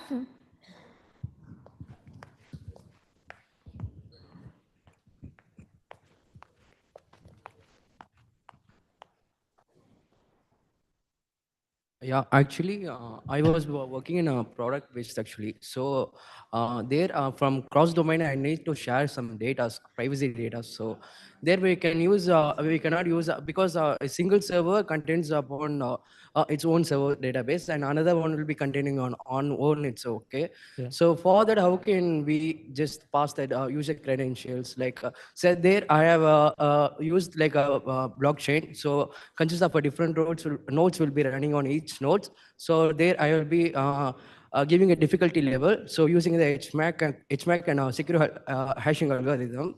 So I was just passing the data using that one and share the DB to the multiple servers, to the both servers. So I was building over there. So why can't we use that inside our application? For the security purpose, you said that authentication, right? Yeah. So that we can use the HMAC and we just like a key rotation, we can make it, and using only the HTTP access only, we can use it that. So is it possible, or like a centralized, we just make a code over there so that we can, for every access inside that, you said that encryption will be easily decrypted, right? So for that, we can use the HMAC key and a secure hashing algorithm, all those things actually. Like a centralized one, and API, whenever it hits to the server or the backend, means different nodes will be running, and for each node, the difficulty will be there. One node to another node, if it goes over there, means the hashing will be regenerated. So if a hacker just crack one node, means it's difficult to crack the another node. Like a 51 attack only. It's a base concept of that. Why can't we use that one? Actually, I have tried that one, so we can use that one. So it's like this now. So that is the backend part, right? So then you have a front end part that you are retrieving the data. Yeah. Is this right? So how you are securing that particular layer? Yeah, using the like I was just storing the data in the bcrypt only, because once we use the bcrypt, means it cannot be decrypted again, right? Yeah. So hashing encrypt means we can decrypt it automatically. Once it's the bcrypt, means we cannot, like a password username will be decrypted in DB, right? So in that case, I'm just saying we can use that one, or else it's okay. So what happened is in access management. So I mean, say access control. So if just think that you have a proper security layer to secure the backend, right? Yeah. But there are two users. One user has proper access to access the data, that to retrieve data from there, and there's another user doesn't have access, like shouldn't have access to access that particular data. Okay. Imagine that particular user get the token, or that token has a privilege of the other user who should have access to the data. Okay. Right. Then there is then the security issue comes in. Then it could be a hacker or a different user will get the access to an unauthorized or that shouldn't be give access to, and that is where then they can retrieve the data from there. It's not the layer that you have behind the backend, it's the middle layer that will be breached for the like be have for broken that only access. we can we are using like access token, refresh token, right? Based on access token, every seconds or we can utilize the time, right? Yeah. So we just only store in JS only, the user can hack. Storing in a HTTP, sending the refresh token in HTTP, every second the HTTP will be access to the refresh token. So from using that, the front end can be accessed secure, right? Yeah, so so there is a one level that you have handled with like making the access control last for a shorter time, right? And then you use the refresh token to refresh. So that handles one layer only, right? Okay. Then just imagine, so you can like automate or the same way from another application, and you can do a CSRF attack. Okay. Right, and that would again breach in a level your that, I mean, the security layer which is guarding the back end is correct, but still from the front end it can spoof like hackish, like malicious way and still retrieve your data. Okay. It's that it answered your question? Not sorry. exactly. Sorry? No, did it answer your question? Yeah. Yeah. Yeah. Okay. Actually, I was implementing like for that only. I just implement like a blockchain. The technology okay. we use, right? Different roles will be running. So I have just thought that we can make use in front end. So if the hacker hacks something, means if we crack one node, means it's difficult to crack. So every second the hashing will be regenerated. So using the secure algorithm. Yeah. So once that also cracks, means we having the key rotation wherever in AWS we can use the key. Secure key, so we can rotate weekly or some days, so it will be difficult. So that's what I answer. Yeah, that's it. Thank you. Okay, cool. Thank you. Yeah, thank you. So before we move on to something, we really want to thank our speaker for really giving a depth knowledge on security and his particular product that they are launching as open source, ThunderID. Thank you so much for joining us and taking a wonderful session. Can you give him a round of applause, guys? Okay. Yes, I think we have brought back the energy now. We'll be moving into some discussions. Okay?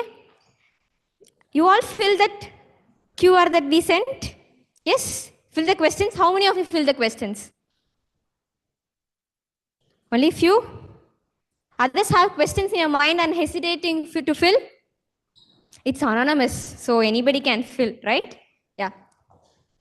Before we call some people on, just you can know, if you have notes, you can just note down these questions. We have some amazing people here. We can say them as celebrities as well. So now we'll be calling upon Mr. Aravind, founder of Digital Dreamers Den, and he'll be asking these questions, and we have several resource people for this, and they'll be answering you. Yeah? So while they just come up, how many of you really want to be on stage? You go to many events, you be a speaker, you be just a participant, you be an anchor. How many really want to be on stage? Only these people? You can just raise your hands tall, right? Straight. Others you have, or you still want to make yourself prepared for it? Prepared? Sorry, I want some response. Yes or no? How many of you want? Yes? If you really want to be on stage, say yes. I'll give you an opportunity now. Yes? Louder? How many of you do not want to be on stage? Yes? Yes or no? Huh? You're confused? Are you awake? Okay, fine. So how many, now I'll be just telling you a tip. I saw a few questions, and in that one question you just said, how does community or digital dreamers then add value to students? Yes, this was one question that's there in the discussion board. My perspective on that would be, we all come to the event. Event is not just the technical talks that we listen to. Yeah, here we'll be having the trending topics that's happening in the industry, and we'll be getting to know the experiences, what are strategies, what methodologies each company or each people use. Okay, this experiences will help us to grow more, to implement such thing. We may be stuck in building some frameworks. Okay, in some framework we'll be just thinking like, okay, I'm just getting started. I do not know how we can implement this particular design pattern, for example. In such a case, it will be like when people in these areas let you know, you will be able to reciprocate it. Okay, this is one thing. The second one is the network. Network doesn't mean, connection doesn't mean just LinkedIn. How many of you came here, spoke to the nearby person who is sitting near you? Wow, nice. That's great. How many of you introduce yourself, not your friends, to the other new people you just met now? How many of you introduced yourself? யாருமே இன்ட்ரடியூஸே பண்ணலையா? அப்புறம் எப்படி networking? Just LinkedIn scan பண்ணி எஸ்பா accept பண்ணிருங்க என் connection. Do you think that's fine? That's the real network that we're building here? No or yes? No. So what really a network means? Any idea? ஐடியாவே இல்லையா? Sorry? Just speaking is enough? Knowledge sharing, then what kind of knowledge? Handling sessions like Sajoo and ThunderID speaker. So all this will help with networking. Like he was advertising his product, but before that he gave us so much information. So today I think I'll be going and finding who he is. So that will be the first work I'll be doing. So that is the kind of networking he has done today. Okay. So before coming to D3, I just connected with Arvind some 2-3 sessions back. I think session 6. Okay. I connected with Arvind on LinkedIn. So that is a kind of attitude people should have. That is one part of it. But on speaking from the aspect of students or whoever is not open to networking, I think LinkedIn will be the first one in the professional aspect. So that will be the point one. But speaking to people near you and ahead of you, people whoever has crossed your level, so that should be the first strategy we should think of. So we'll get more knowledge on whatever we have, above and beyond whatever we have. So the networking will grow from there. Yeah, rightly said. Can you just tell your name or introduce yourself? Yeah, I'm Sharmila, and one more thing I would like to say. So I am currently working with the HD Supply. So I want to tell people here how I got into HD Supply. So it is a really interesting one. Sharmila is here. If anybody wants to know her story, you can just network in the break time and get to know. Can you just give her a round of applause for sharing her thoughts?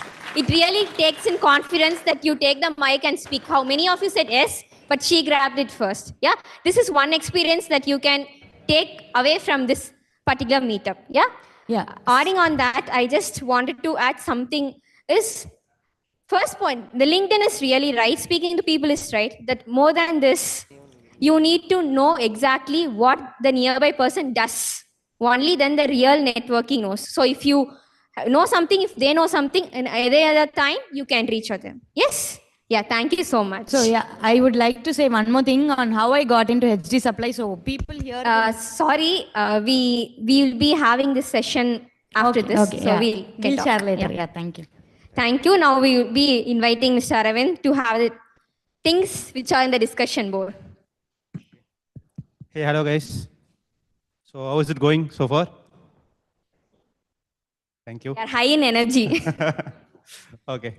So the first question, I think I should have added the rate limiter for this votes, because here we have around 160 people.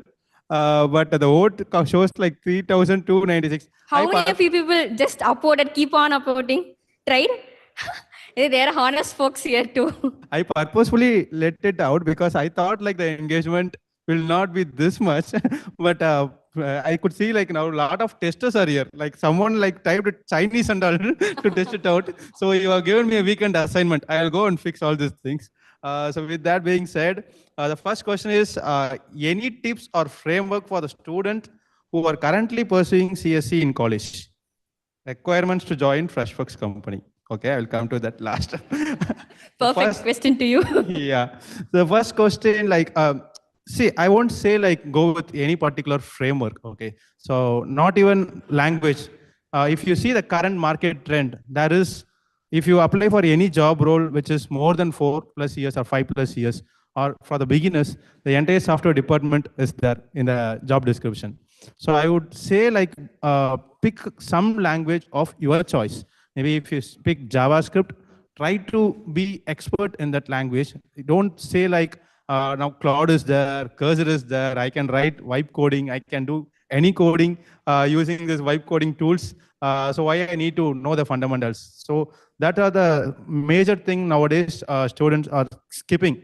When I even been to some colleges for mentoring or judging for the hackathon projects, I used to go and interact with some students. When I asked them, they used to tell like which model you use. I know what the answer will be. Like I still ask this question. They are directly getting into the Cloud Code or GitHub Copilot. They're asking which model we are using. So that also they are not trying to understand. So this kind of things should change. So don't stick to any particular framework. I would say be strong in the fundamentals of whatever stream you're picking. So in software industry, there are a lot of things. So AI is booming, so everyone know that. But how you can become expert in that particular field, like day-to-day something is coming up in AI, right? So we have LangGraph, LangChain, Crew AI. There are a lot of tools. So don't stick to particular framework. Learn the fundamentals and just have a high-level understanding on all the frameworks that is available in your domain. Let's say if you pick up front-end, you need to know how React works, how Angular works, how Vue.js works. You no need to be an expert in all the frameworks. Just know the basics. That should be enough. And you should be an expert in JavaScript. So that is the ABCD. So nowadays, people skipping JavaScript. I seen a popular meme. Do you know React? You'll say, yes. Do you know JavaScript? You like think like something like that meme is nowadays becoming true. So don't skip JavaScript if you want to learn React, Angular, or Vue. That is the ABCD. So this applies for any other frameworks or any other stream that you're into. Cybersecurity, security, and then we have cloud engineering. So whatever stream you pick, try to understand a high-level understanding as well as the fundamentals. You should be strong in your fundamentals.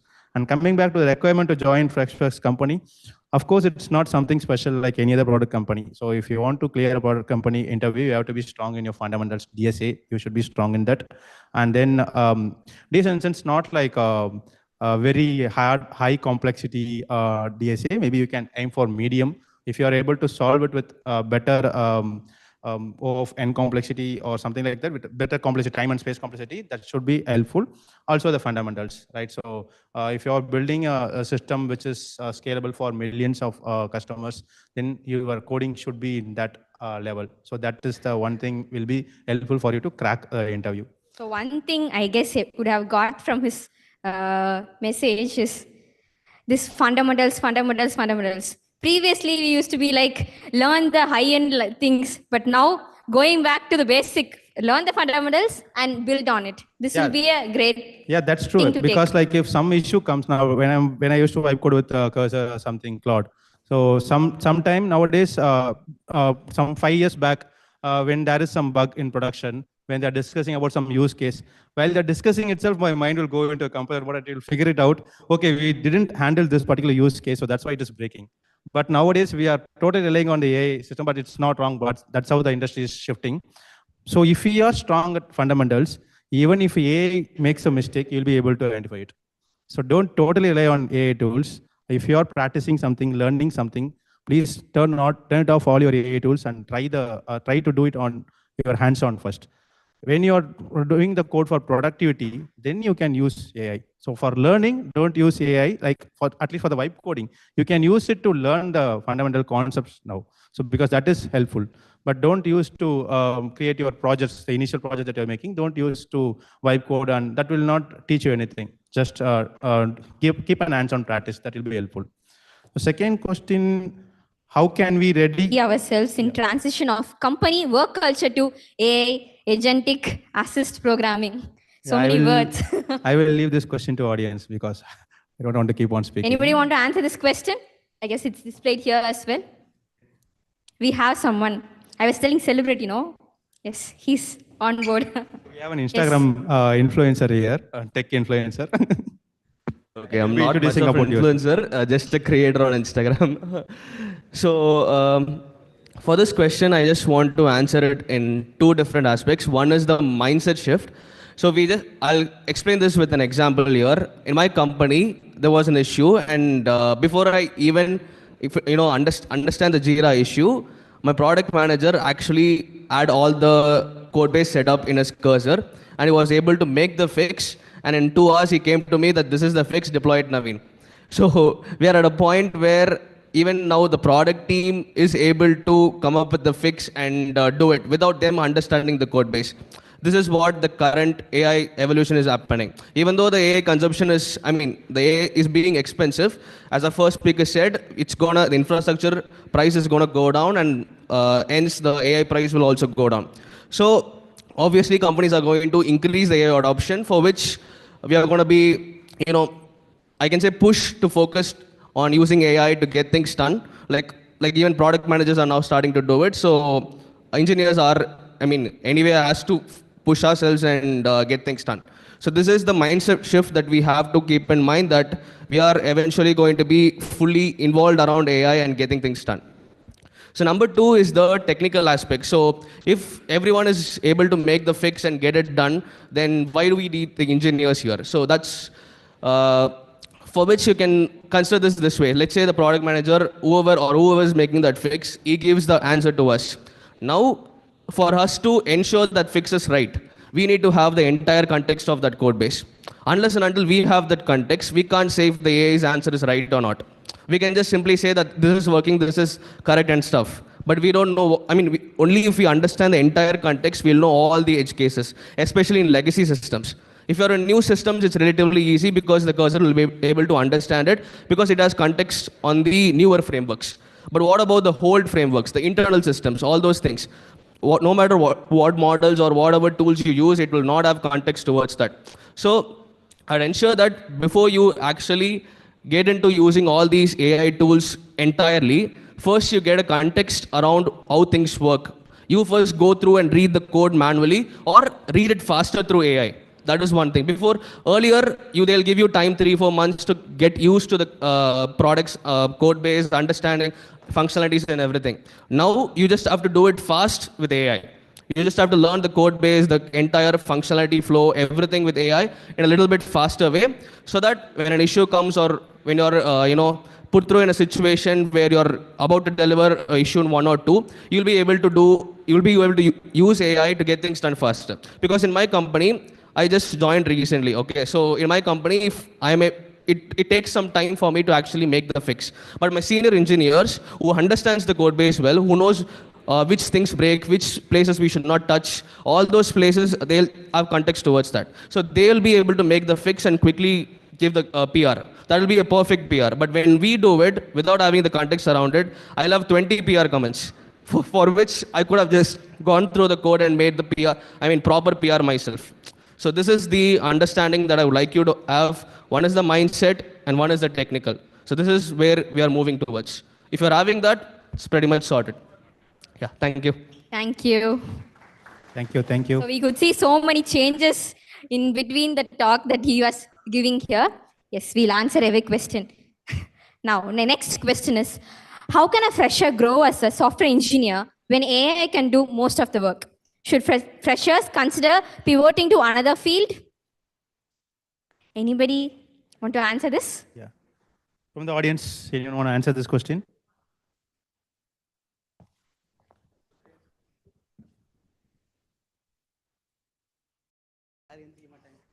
Anybody? Yes, we have some person.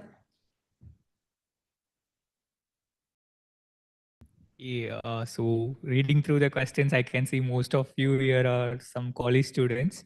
So that's good because we were there. I carry some 4 years of experience in the IT industry. So not so long, like just 4 years back, I was like you going through all these questions, what frameworks, what technologies and more. So give yourself time. Don't rush behind the technologies that is in the trend because it's going to be changing very fast going forward. Understand yourself.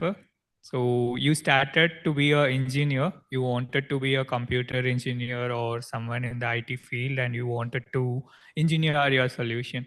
So always focus on that. It's not what tech you get into or it's not what are the tools or the stuff that you use.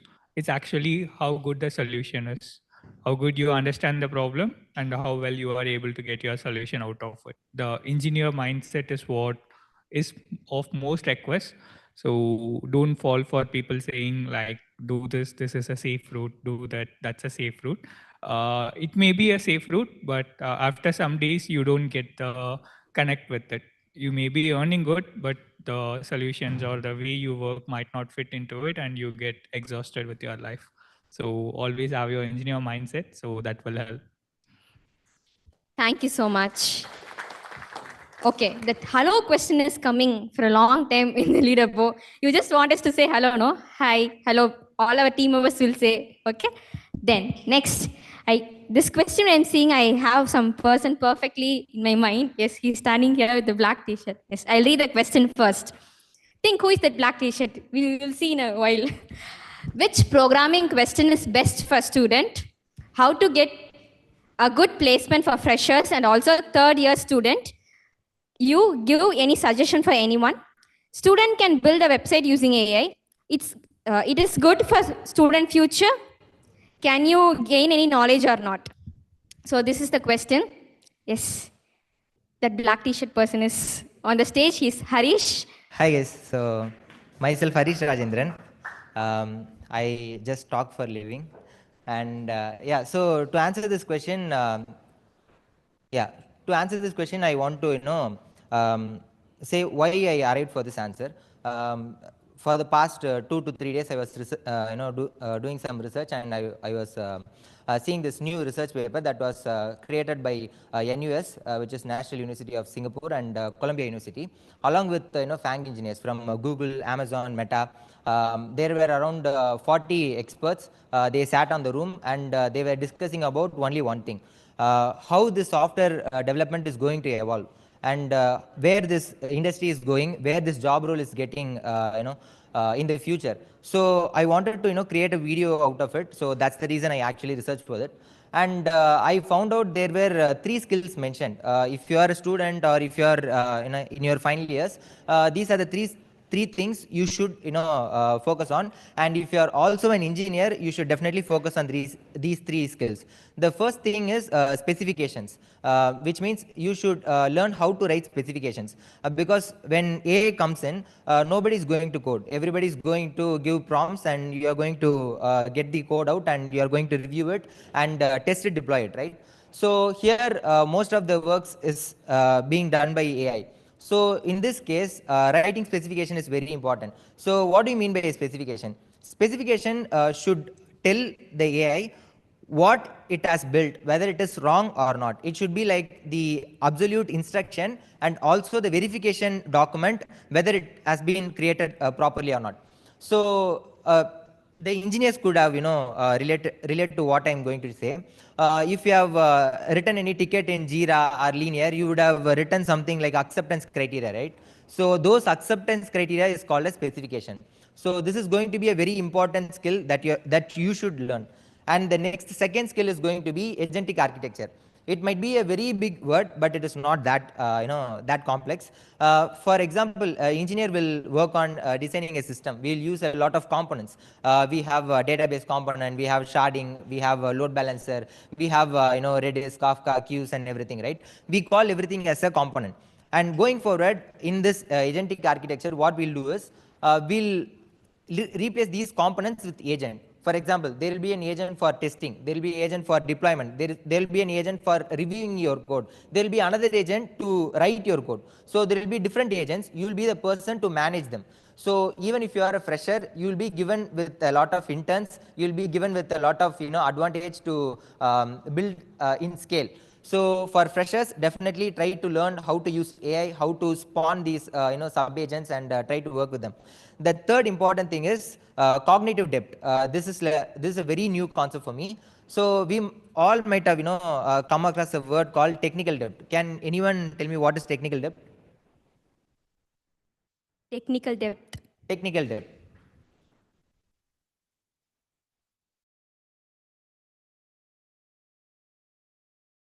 Okay. I was expecting a lot of answers because engineers should know this.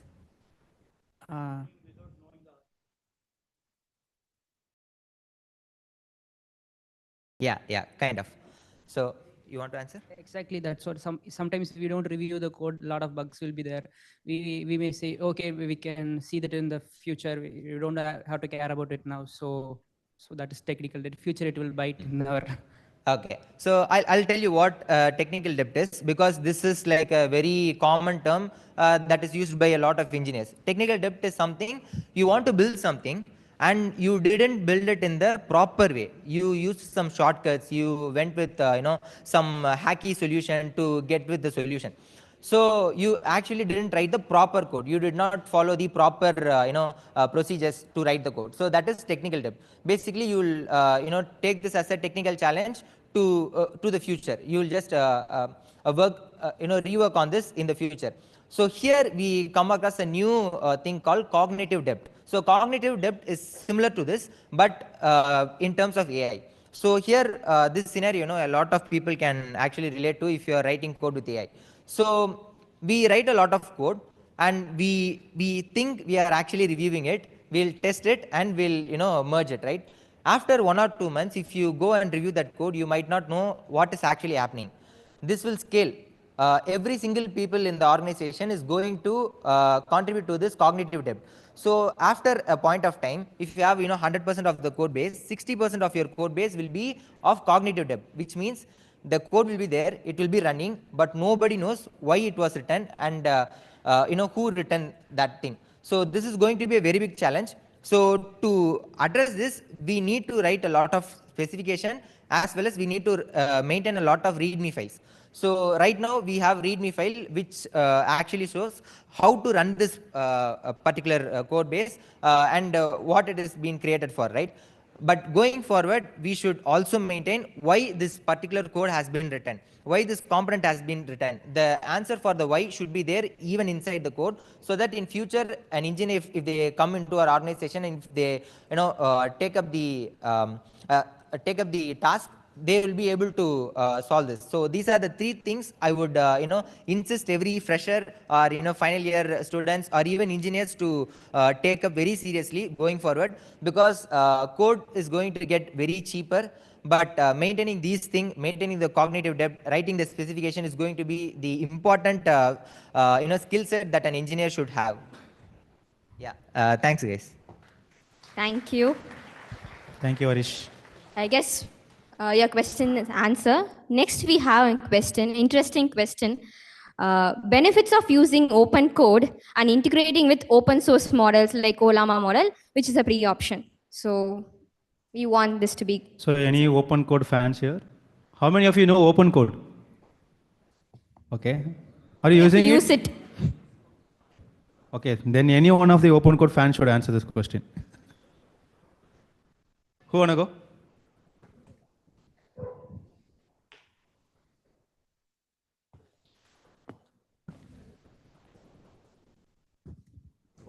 Hi everyone, I am Muthu. First, I searched for agentic AI for my project or basically a hobby, and I come across Cloud Code, then moved to Codex, and then finally come to the open code.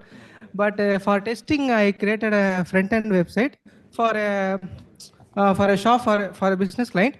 But when I compare it with the Gemini chatbots and other agents, the alignment is not that very good. let's see, whenever we give a simple prompt, create me a website, the alignment will be very good and the blocks will be placed at the center. But in the open code, when I created it, the alignments are not proper and it is not well centered. This is my problem. I also posted pointing out this problem in LinkedIn. Can you give any recommendations?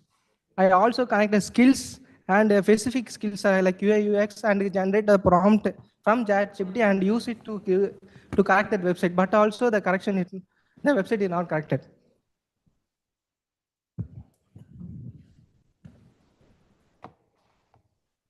Does anybody want to answer? Even if you're not, you can just get connected in the break and you can answer his question if any of us, you know the question. Actually, we did.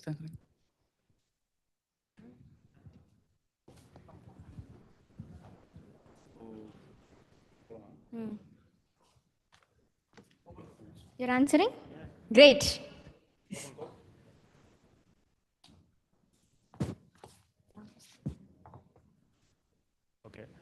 So basic advantage that I would say is it has so many LLM models, more than 75 LLM models they are providing. It is free of cost, running locally. So I just analyzed the cost. When Cloud Code, if I want to just purchase, it's costing $20. Every month doing for my own thing, it's not like going to be safe. And one more thing I just thought is data privacy. Like if I'm using some cloud providers like ChatGPT or like OpenAI or something, I'm purchasing their API as well as I'm giving my data. But in open code, what advantage I see is that every model I'm just downloading it. So depending on my RAM configurations and other stuffs, I just choose my parameters. And one more thing is that I download open code Zen model with that API key. Apart from that, 75 LLM models, I have also tried Gemma for connecting with Ollama, like installing Ollama and connecting with open code. So it might not be that much fast as compared to Cloud Code or something like that, but it's free of cost, and depending on your project and other requirements, you can just use it for a productive, because I told 75 LLMs they are just providing. Other than this open code Zen, they are also providing Google connectors, so you can just get a Google AI code API key. Anthropic, Claude Sonnet 4.5 also they are providing. If you are providing an Anthropic key, it is useful. And I have tried it personally, trying to connect, like automate my system, like my LinkedIn and those stuff. It was working perfectly. So that was the thing. System requirements, basically the RAM configurations. So I'm using 16 GB RAM and it's my Windows, so I'm using 7 billion parameters. If you are having something like more than 32 GB plus RAM, you can use 30 billion parameter. That will be most fast and effective. So that is the thing. Thank you. So next we have the final question for now, before we break for the break. So in the rising, we see that the rising of AI and programming, we see data quality is much needed than data quantity. So need to comment on this particular sentence. Okay, any data engineers here who want to take this question? Any data engineer want to take this question? The question is, with the rise of large language models, is data quality becoming more important than data quantity? How many of you think quality matters more than quantity? Absolutely, all of us agree, right? Then when it comes to LLMs, when this rising LLMs, how it is becoming important? Why it is important? Why should we prioritize it? We all work with it, right? So we'll definitely have some answers. Any volunteers? No? You want me to repeat the question? Okay. So everybody, we use LLMs, we use AI. We feel that quality of the website or the quality of the application matters more rather than just applying so much of quantity, how many applications, how many features we dump into the application, or how much line of code we write. It doesn't matter. The quality of the code, whether we are using reusable components or any design patterns, or any of the architecture designs are we following, these matters, right? Why is it important than data quantity? Yes.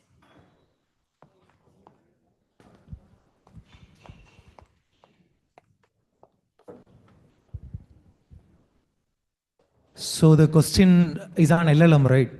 So why should we consider quality over quantity?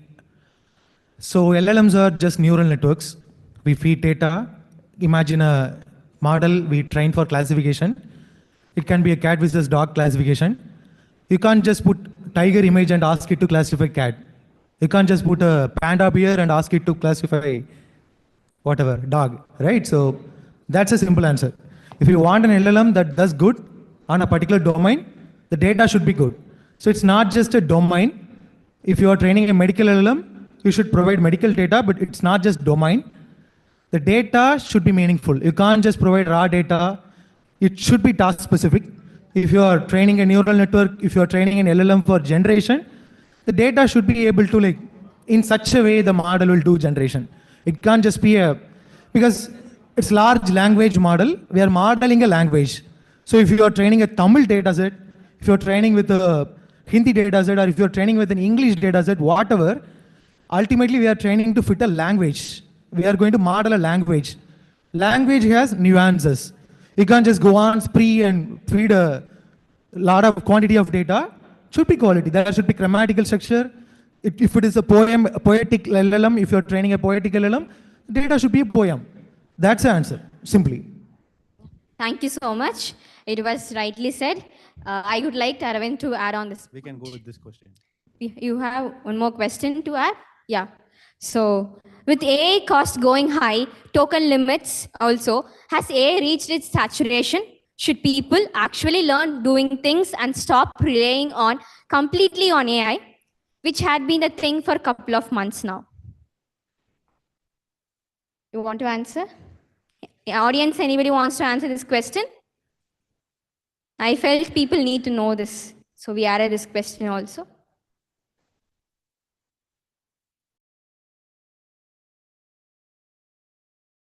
Yeah.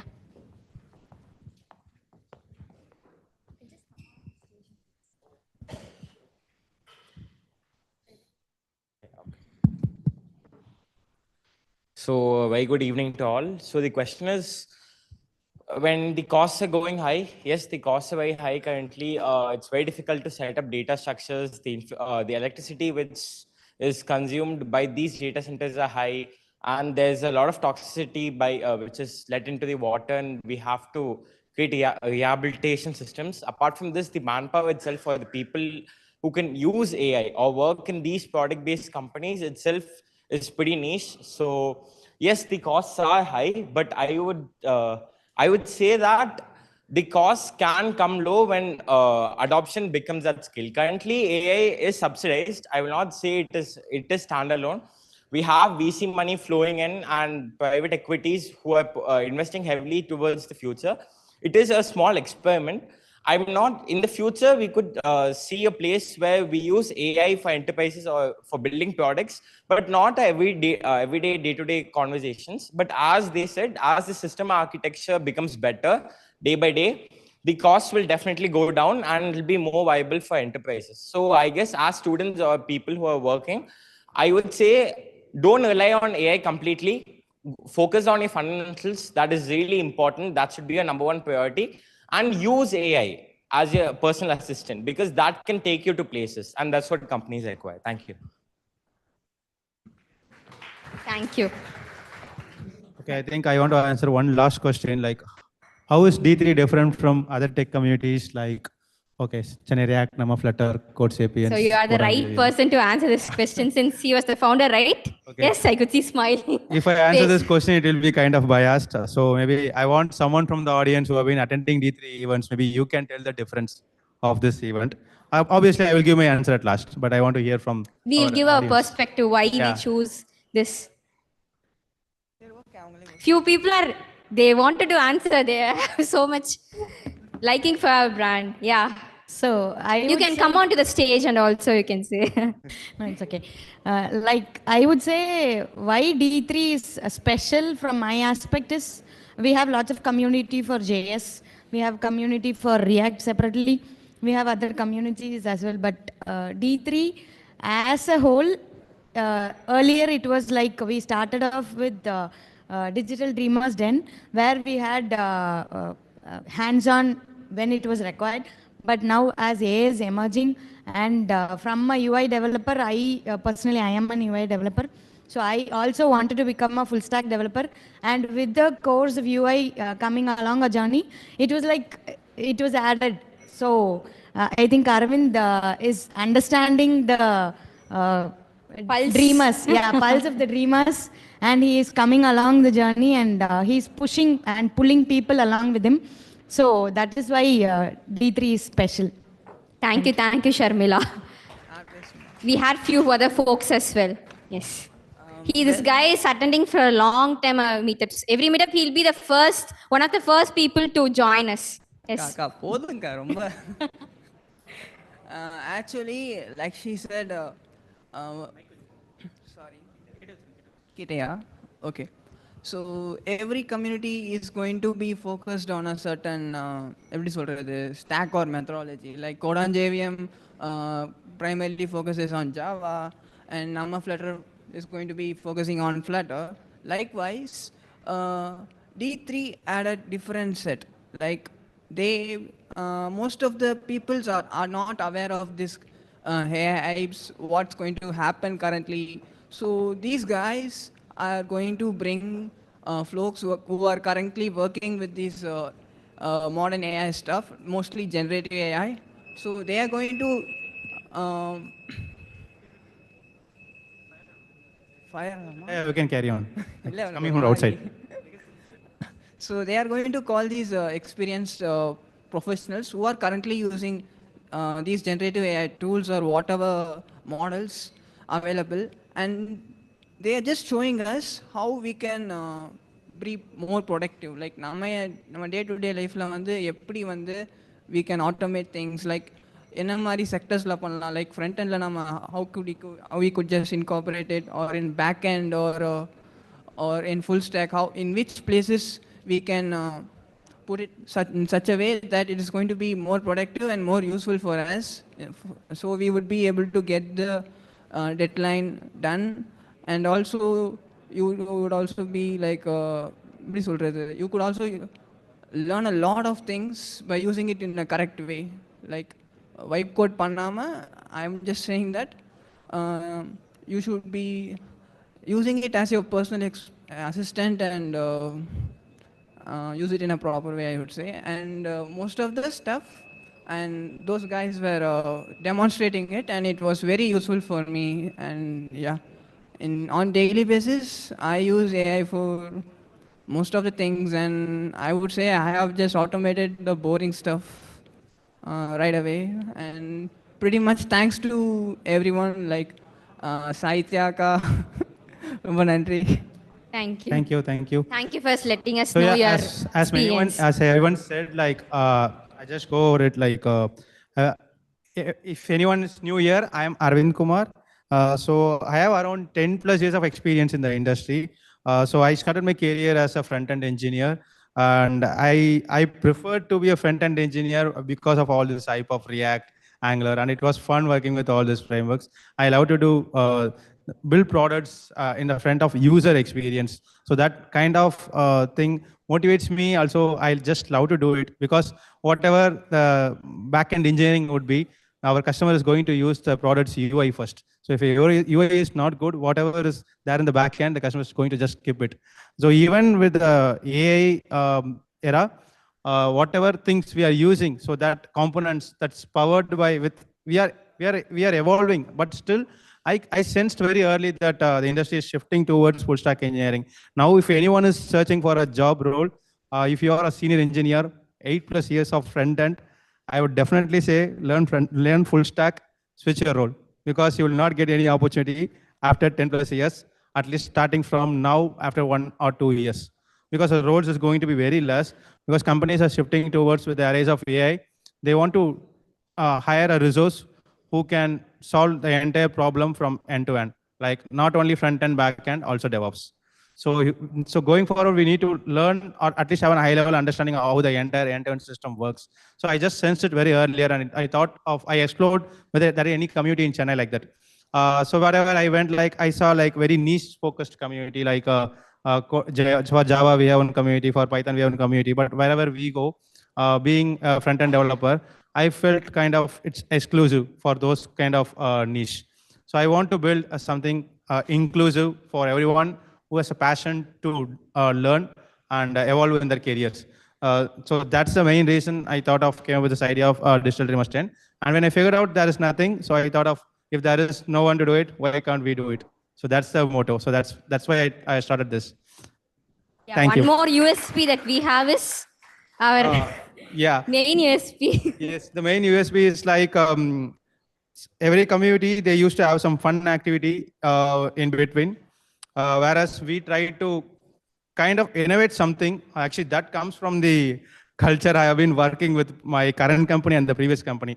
Wherever we have to do, like, we have to come up with the innovation, what we can bring something new to the community. So kind of first thing what we tried it out, like we have a hackathon workshop. But what if we have an integrated community like a meetup, 2 tech talks, and attendees will be split into team and they'll be building something. This also not only help them to learn something before they leave the venue, also it will help them to do networking. Actually, being an introvert myself, I used to be very introvert earlier in my career. I used to be very active in the community space from 2018. But it took a lot of time for me to realize that if you're just attending a tech community without doing any networking, you're literally wasting your time. Because whatever you're listening here, you can learn from YouTube or anywhere you can learn. But if you're not asking the right question to the right people, you're not improving yourself. So I want to improve this experience. So that's why I came up with an idea of doing this activity where we split up people, random people into group, and we'll give them a task from the 2 talks which have been happening for the day. So our attendees will be split into team and they will try to come up with an idea. They will try to build something. So while going, they will not be an expert in that, but at least we spark that curiosity that they need to go home and explore that. So that is one thing we have been doing. And even this, my team was there in Bangalore for React Nexus event. When we were discussing something, hey, instead of doing activity this time, we could see the market is shifting towards a lot of uncertainties, layoffs everywhere, and then there is no job opening. No one is able to switch jobs so easily. So we can have some discussion forum. So we thought of come up with our own question. Then I just thought, like, instead of we coming up with our own question, let's give this to audience. So whoever coming to the event, let's build something like this. So we just did this vibe coding. We started yesterday night when we are coming in bus from Bangalore to Chennai. We vibe coded this and we just come up with this platform. And I hope it was helpful. So this kind of innovations we used to try it out and we'll keep doing it. Yeah. And Getting we the need your best support out from. of best essence out of the community is what we are driven working continuously. Thank you. Thank you. So thank you so much. This is the first initiative in this event that we have started this discussion. You might your mind voice would be like, why not this time activity? And perfectly that is answered. Moving on, we'll have different initiatives like this happening, and we really want all of your support. Now, you all waiting for the break, right? Snacks is ready. It's over there. You all can grab your snack. It will be a 15 minutes break, and then we'll be back for one more interesting session. Thank you. You can also network this time, guys.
So hi everybody. Whomever didn't get your refreshments, it's still there. You can go and grab your snacks.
Hello everyone, we have 5 more minutes and then we'll be starting the event. So I would request you all people to complete your snacks fast and assemble for the next talk in 5 minutes.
Hey, hi guys, can we settle down for the next talk, please? It's been half an hour actually.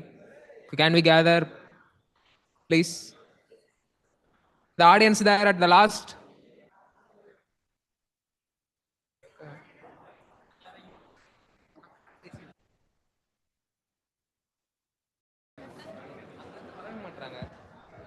Hello everybody, please listen. We are going to start the event. We request everybody near the snacks place area to assemble fast.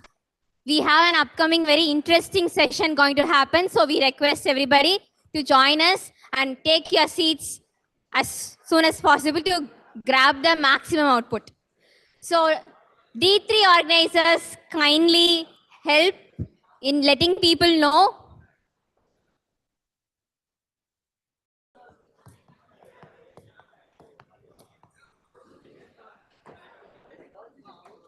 Excuse me, we are going to start in a minute, so we can discuss after this talk. Everybody, please, can you just get seated? We are going to start. So everybody kindly join us. We are starting in a minute. Kindly join us and take your places. We have an interesting talk upcoming in just 2 minutes.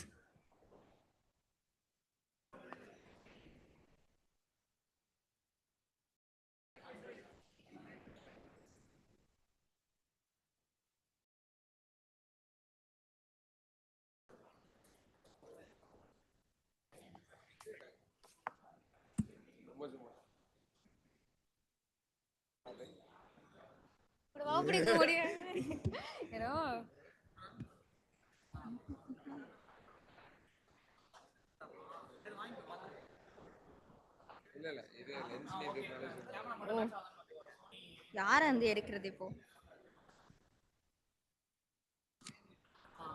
இவ்வளவுதானே இல்லையா என்ன வந்திருக்காங்கல்ல இத்தனை பேர் வர வச்சிருக்கேன்ல எல்லாம் வெளியே restroom போயிருக்காங்க அவங்களாதான் வருவாங்க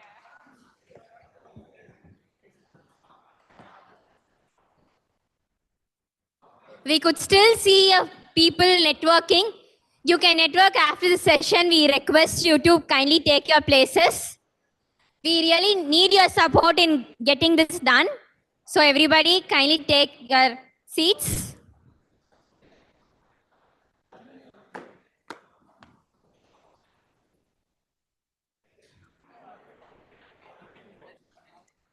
People here near the tea area, can you just, whomever has completed drinking, please kindly take your seats. You can have a networking later. We are starting in a minute, so we want to get maximum out of that. So others kindly complete your snacks fast and take your seats.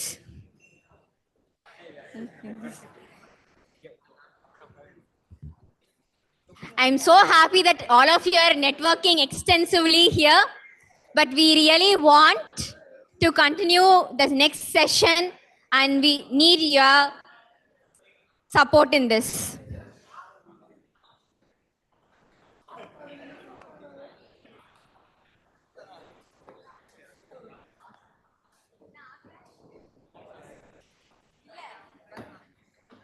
Correct. Last document.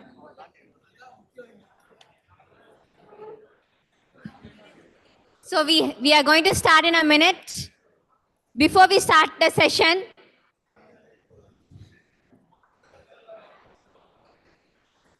okay, before we start the session, I was asking, right, how many of you people want to be on stage? And many of you raise your hands. Yes? Hello, everybody. See, you're going to be able to miss something that we are going to start now. That's the reason I'm telling repeatedly. Yeah, as a community, it's our responsibility to make this happen. So kindly support us in getting this done. So we are getting started. We really need all of your attention. Else we will not be able to proceed further.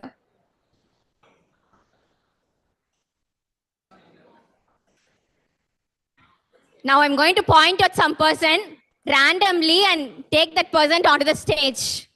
Whomever speaking will be on the stage now. They can give the intro and they can take the stage and give the intro. Everybody is asking me, right? You can take an intro. We'll start. The first person, the first row who has just joined us. Yes, Akash, you can just come. Let us know, give an intro about you.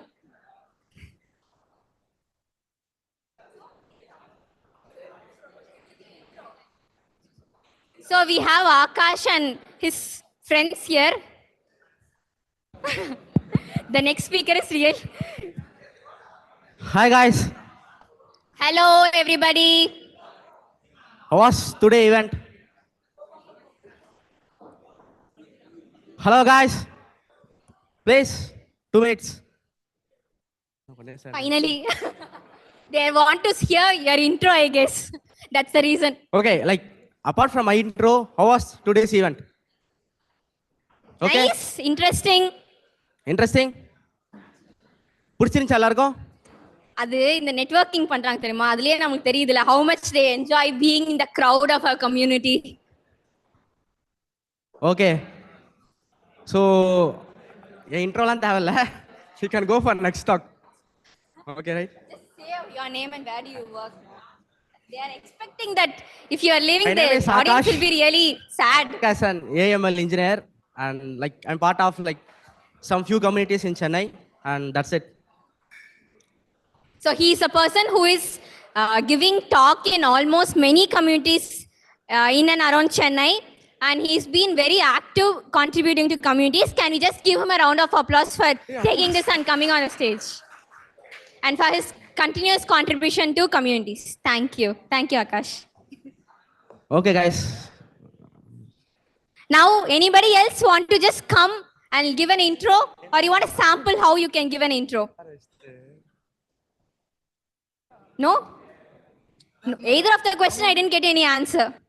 Fine, I'll just give my intro, so you'll have an idea how you can start being here and how it will be delivered to many other people. Okay? Cool. So, as I said, I'm Sahitya, and I'm working as Senior Software Engineer at Zenza Technologies. Apart from this, I am a professional MC. I have been in this field for nearly 6 years. I'm also an author of 6 Amazon best-selling books internationally. And I'm a writer for nearly a decade, 10 years. I also mentor people. I be part of many communities, support them and go as speakers, and be very exclusively part of Digital Dreamers Den as a host. This is a little intro about myself, and I also do content creation, and my video gets released in few channels, and one of them is 𝗦𝗰𝗿𝗀𝗀𝗃, where I make technical content videos. So I also be very active on LinkedIn and just emerging LinkedIn influencer, maybe I can just say. Now you have an idea like how we can give an intro, right? You will also know whom to connect if someone wants, if they give an intro like this. It will be easy for you to connect with that person, and you can also say your skills. This is how you can make the most of the communities in one way. Now, is anybody interested before we move on to the next talk? Who wants to just grab? Yes. Yes. So this guy I have seen in FOSS United. He used to be very active there and used to come to many of our events. We are happy that you are here again.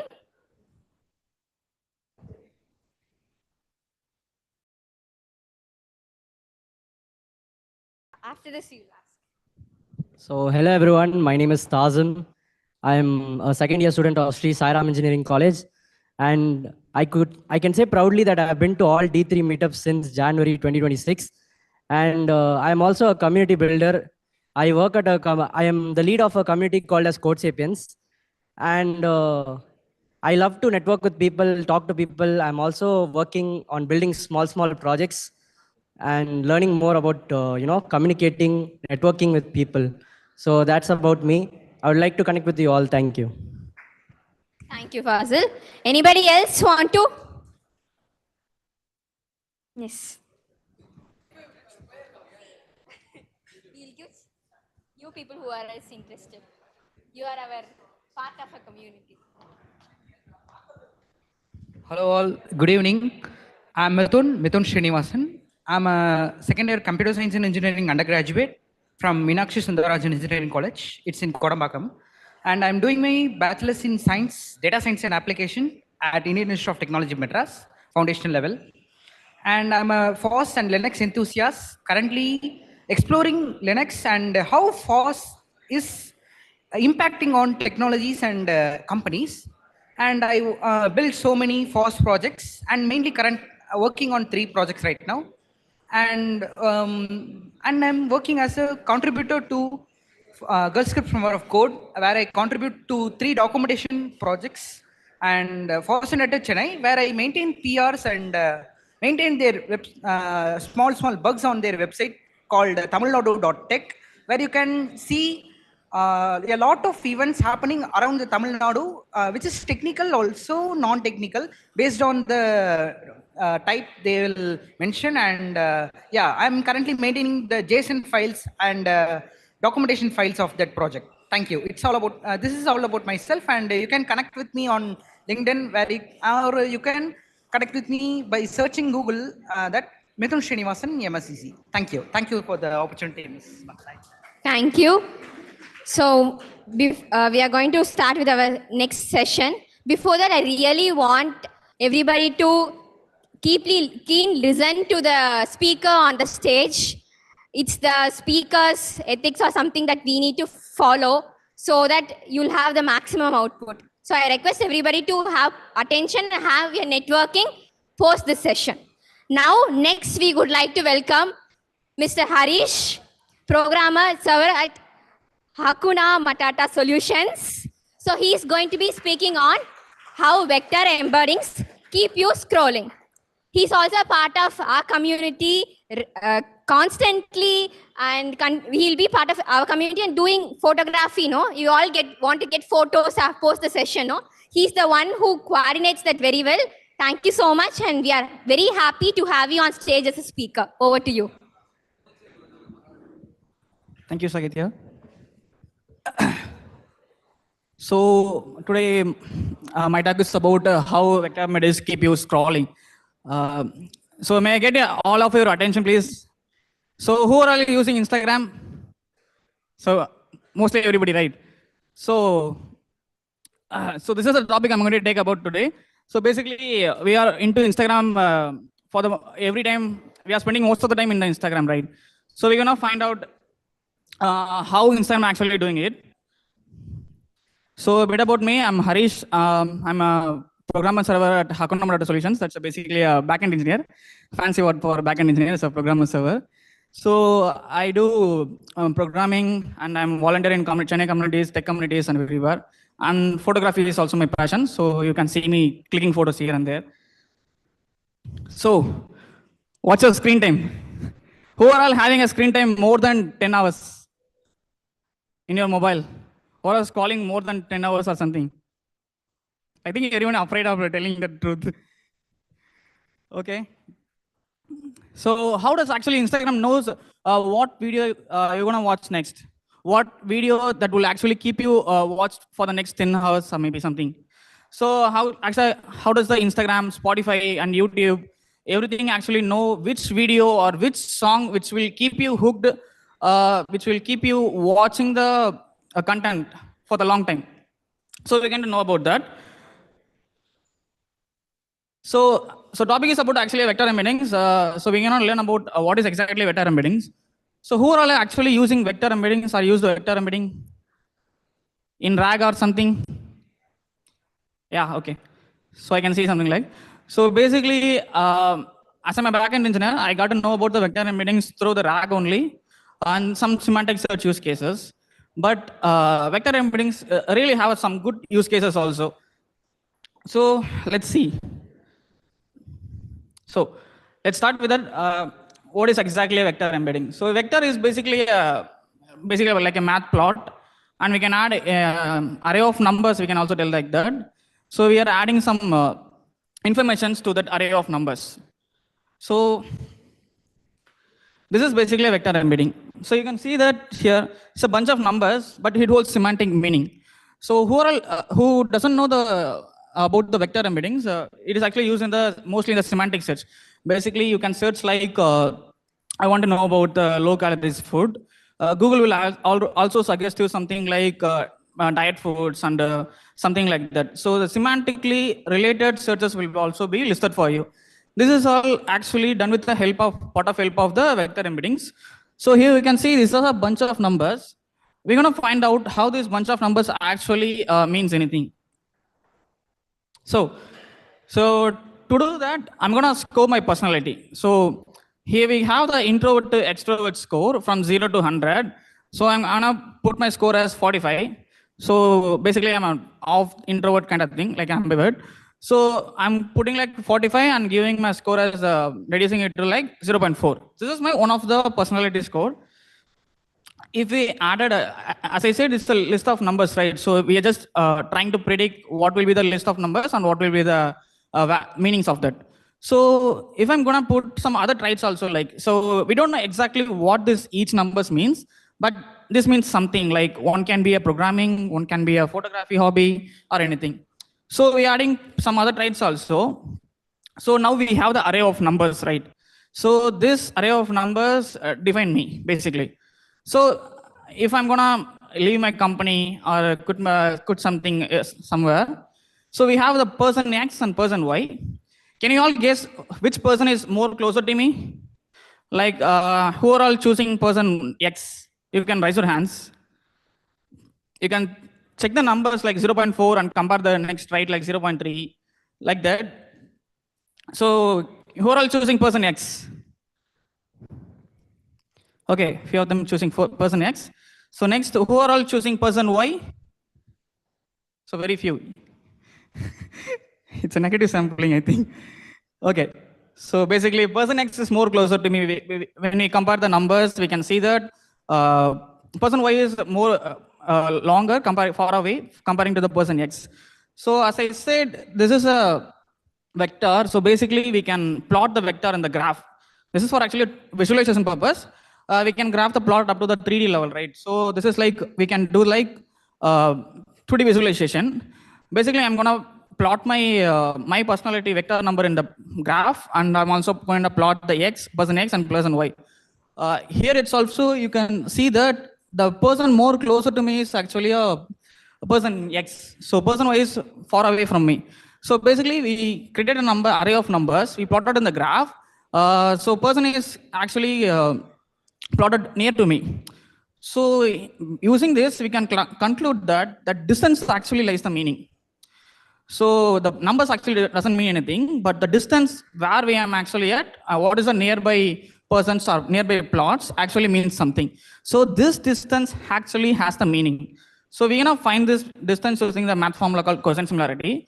So basically we are using that and going to find out the distance between me and the person next. So this is the semantically similar thing for me. So it's okay, but how that number is defined? How I'm actually basically put some random numbers, right? But how does Apple has this particular number, or how does each of the words has this particular numbers that basically defines that meaning? So we're gonna find out that. So let's talk about maybe NLP a little bit, like natural language processing. You have used your keyboard, right? You will be texting so much, right? So when you're texting, there will be 3 top suggestions in your keyboard.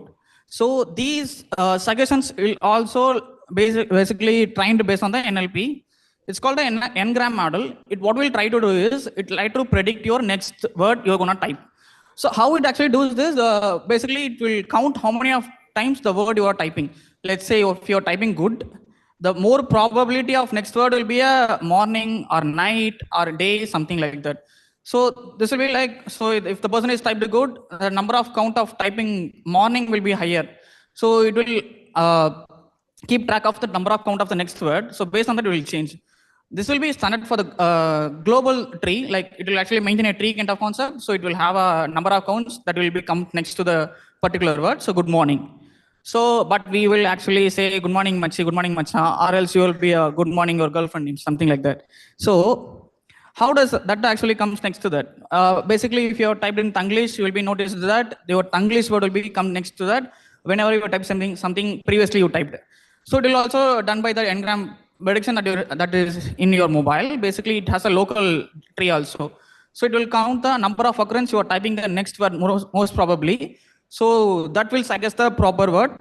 Most likely you will be typing. So this is an n-gram model. Basically what it is actually doing is it tries to predict the next word. So, but actually computer does really know about what does 𝗏𝗍𝗃 means or else anything random names or we typing in Tanglish or English. Doesn't know. The n-gram model doesn't know about that. We can take this sentence like that movie was fantastic or else I really enjoying watching that film. Basically this is both are same sentence. But a model doesn't know actually difference between the previous models, but we are in a far greater period. Now LLM also know something more than that. So basically we're gonna learn how does actually computers learn the meanings from the numbers. So Word2Vec was developed by Google in 2013. So many of you know all you need attention is the great paper or famous paper. You can know about that.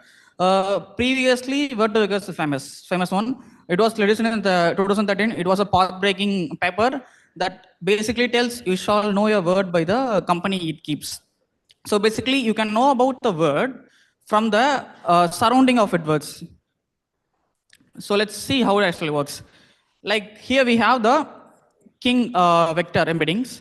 So basically, this is the original vector embeddings of the king using the GLOW model. Here you can see a bunch of numbers is right. So we're gonna put some colors for these numbers. So here you can see that we have gave each numbers a cell particularly, and we're gonna color it like if it is a low value, we're gonna give a color like blue, and if it is a high value up to the 1.6, we're gonna give it as a red. So here you can see we have colored the cells also. Let's compare it with man and woman. What do you think? You can find the similarity, right? So there are some similarity. We just gave the original vector embeddings when we put the colors in the cells. So here you can find some similarities between each cells. So let's see. So here you can also see that there is a major similarity between major words, like you can see similarity between queen, woman, girl, boy, and some similarities between gender, and you can see the last word is water, but some similarities are breaking before that. So you can see that these numbers are actually making actually similar. So there are some similarities lying between that. So as I said, this is all numbers and this is all vectors. Vectors is basically array of numbers, as I said, right? So we're gonna take the array of numbers of king, basically a vector of king, and we're gonna minus the vector of man, and we're gonna add it to the vector of woman. That result will basically lies next to the queen, approximately lies next to the queen. So this is actually a greater saying in the Word2Vec example. This is where the semantic search and everything is won. So we're gonna just took the numbers of the random numbers and we performed the vector algebra, and that results in the near to the queen. So you can see that here also the semantic relationship actually working in the numbers also.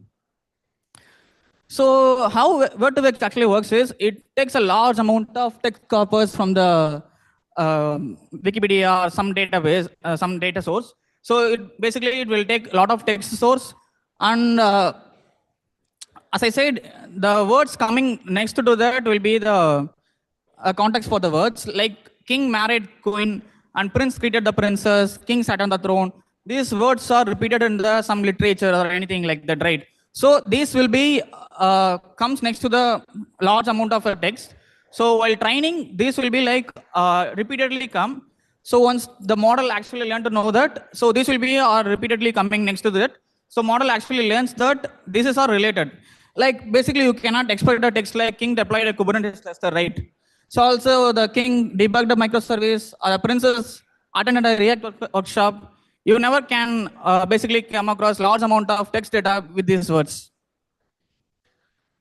So let's learn about how Word2Vec implementation actually works. So here you can see that basically we will take a large amount of text data and we will actually tokenize it. Tokenization is basically like we are gonna break each word for the like separate words. Like this is an input section, like the king rules the kingdom. we're gonna separate it like the king rules the kingdom into each separate into its separate words. So we're gonna create a training purse like for rules, we're gonna give the training purse like rules the and rules kingdom, rules king. What is actually mean is like we're gonna give the model input as rules, and the model how to predict the word kingdom and king. So this is how the model how to do. So basically we're gonna take the context window like 2. So if the center word is rule, the model how to predict the kingdom, king, the and everything. So this is actually how the vector embedding training works. So this is like a bit of a matrix. Like when we start the training, basically what we'll have is like a text corpus, and we'll tokenize it, and we'll create the training parse. Once it is done, we have the 2 weight matrices. Like one will be the matrix is just a bunch of numbers, random numbers based on the rows of the words in your text corpus. Also the columns will be like based on the embedding dimension you choose. Dimension is basically like how many numbers you have in your array of numbers. So that's your vector dimensions. If you are working in the RAG or anything, you can know about the vector dimensions. So this is the first weight matrix. Here we will be choosing some random numbers for the every words in the text corpus, and we have second weight matrix. So basically what we'll try to do is we give the first input word, and we'll ask the model to predict the next word. Model actually these numbers are generated randomly. So model try to predict the next word, but on initial stage it will predict very miserably. It will predict the word very badly. So what will happen is the model actually try to find out how much loss it makes. So it will find out the loss, how much loss is actually made from the original target word, and it will calculate the error, and based on the error, it will actually update its weights. So basically, doing this millions of time, the model will actually try to predict the exact or similar to the next word. What will be the similar to the next target word? So it will try to predict the next word and calculate the error, and calculation update its weights. Weights is like basically updating the weight matrix. So maybe if you are visualizing it, it will be a lot better to understand actually. So we have this cool site. This is called projector.tensorflow.com. So here you can see this is a 3D visualization of word to vec with 10,000 words. So each dots are actually words. This is our plotted in the graph for the visualization purpose only. So here you can see the graph is rotating. So each words are every nodes is a words. So I'm gonna search the word king. So here you can see that I search the word king. There is also the related words you can see surrounding it. Also you can see that the most nearest word to the king is queen, and next one will be the throne, and son, emperor. You can see that. So basically this is like based on the word to vec training. By doing that millions of time, model actually try to lower the error, and it will actually pull the words coming next to it to the more closer, and it push far away the words that is not related. Basically, you cannot expect a car in the related word to the king. Like if you search the car, that will be some difference. That nearest points will be very much different compared to the king. So that's how the model try to pull the semantically related words closer and push far away the unrelated words.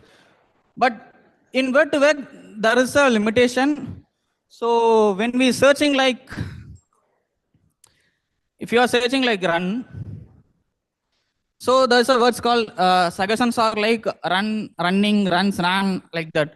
But these are all same words, right? So basically these are all same words, but it is actually showing suggestions. So what is the major limitation of word to vec is? So it is a static embedding. So word was released in 2013. So this is basically a static embedding. Like Apple released a new iPhone, and I had Apple. So these both sentences have the word called Apple, but word to vec only has a single embedding for the word Apple. This is a static embedding. Once it is generated, that will be we are only using that word, the embedding. So basically, word to vec doesn't know the difference between the I ate the apple and Apple released a new iPhone. So how we are evolved right now is we are using the transformers and attention models, like current in a bit burst models like that. So if you are using LLM, you can know about the transformer attention mechanism. So basically, while training with that evolved models like BERT and based on embeddings, you can know the model try to predict the next word based on the whole context. It will actually try to form the embedding based on the whole contextual embedding. So based on the sentence, this sentence has an iPhone. So this iPhone will give us some more attention. So the Apple embedding will actually change to the company embedding. The Apple company embedding. Also, here you can see that I ate Apple. So here we have the word called ate. So the attention will go to the ate, and the Apple embedding will change according to this is a fruit. So basically, like that, the embedding space has much more evolved from the word to word. Now we are currently in the transformers based like embedding models. If you are using the RAG models and everything, OpenAI embedding and everything will be based on working like that. So that is not a static embedding, that is a contextual embedding. Whatever sentence you are giving, the embedding will be generated fully for that sentence. So to visualize that, I made a movie visualizer. So basically, this is all a movie. Everything is a Tamil movies. So you can see that I have created an embedding for the Tamil movies using the mini LLM model. That is not a word-to-word mechanism. It is an evolved embedding model. So I have created a embedding, vector embeddings for the whole Tamil movies, top 100 Tamil movies with the latest ones also. So here you can see that this is So this is all a comedy genre.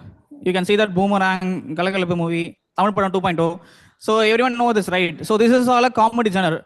So you can see that this is all clustered into one genre. Like comedies are clustered into one notes. Also here you can see that this is a drama genre. So every drama movies are clustered into that. So also interestingly, I found that you can notice that some movies are in Tamil, like it will be released on same plot with different actors or same heroes.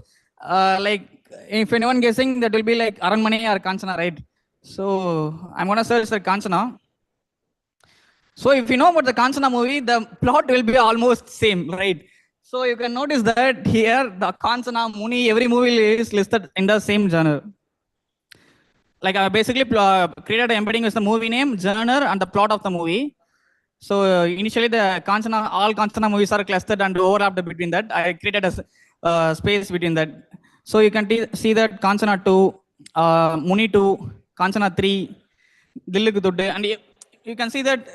So based on the context, it will actually form the clusters. So every other category is also clustered here. So this is also used for visualization purpose. So this was the embedding model. I explained about the embeddings, how embeddings are generated. So using vector embeddings, what we can do is like we can use it for the semantic search that is used actually in the RAG. So basically, like if you search for the low-calorie foods or some healthy dinner, it will search the high-protein food, vegetarian diets, or else the something like easy, healthy food to lose weights like that. This is for the semantic search. And we have the information cluster I have shown as for that. We can basically cluster any information that you want to group into, make the visualization purpose. Also, we have face recognition, face detection also. Basically, it will also work based on our embeddings. More closer to that, you are authenticated like that. This is the talk, like recommendation system. So recommendation systems are mostly run by the vector embeddings nowadays. So basically, we'll go to that actually. So I have shown you the movie, right? So basically, I created a vector embedding for the movies and plotted it somewhere. And we can find the similarity based on the which movie lying next to that, right? So basically Kanchana and Muni 2 or Kanchana 3, something like that. So what if the movie is actually an Instagram post? So if you are using Instagram, I know everyone would be using Instagram. So we have two properties. One is the user activity, like your age, gender, and country, based on your travel, what content you are actually watching and everything. And we have the behavioral signals like what video you are actually watching, what video you are sending, videos you are sending to your friends, what videos you are liking actually. And we have the item contents, like it will actually have the properties of the each reels and post, like what hashtags, video frames it is using, what content is actually. Instagram has the vision models and audio models also. Based on that, it will actually analyze the what kind aesthetic of this video, what mood this video actually have, what this audio is energetic or this audio is calm and everything. That will be, this all will be calculated and given to the embedding model. Basically, the Instagram recommendation, we have the 2-tower model. One is a user tower, that's a neural network, and another one is an item tower. Basically, we generate embeddings for the user feature based on the user features, and we will generate item features based on the item tower. So we have two embeddings. One is the user features, and another one is item features. So we have generated two embeddings, and we'll compare the user embeddings with the item embeddings, and we'll get a top 10, which is more closer to the user embedding, that will be suggested to you to watch. So basically, to simulate this, I created a small feature like. So let's say I'm watching the cooking videos majorly. So my user embedding will be more closer to the cooking embeddings. So that's all basically item embeddings of the cooking videos. My embedding will be more closer to that. So let's say my friend is actually sharing some travel videos, and I'll be moving some closer to the travel video embeddings also. So if I'm watching more travel videos, I'm move closer to the travel videos. So actually, based on this, your watch and your feedbacks, your signals you are giving to the Instagram, that will actually collect, and it will help to form the user embeddings, and it will actually update it to the updated in the item embeddings also. So like, so we'll be having a vector database. So we'll be searching giving the user embedding against the vector database of the item embeddings. So it will be like, there will be millions of reels, right? So we'll be searching the top K results only, because we cannot expect all the results. So out of the million reels embeddings, we'll be analyzing which reels are more closer to this user embeddings. We'll be getting out of this top K results only.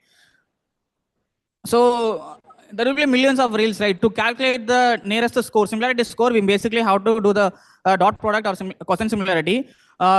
Doing the cosine similarity with the user embedding against the millions of reels, that will be more time consuming and computation consuming. So for that, we actually has the approximate nearest neighbor indexing, which most of the vector database you will be using, like Pinecone or else Milvus, Quadrant, and Postgres, PG Vector, and everything will be using mostly.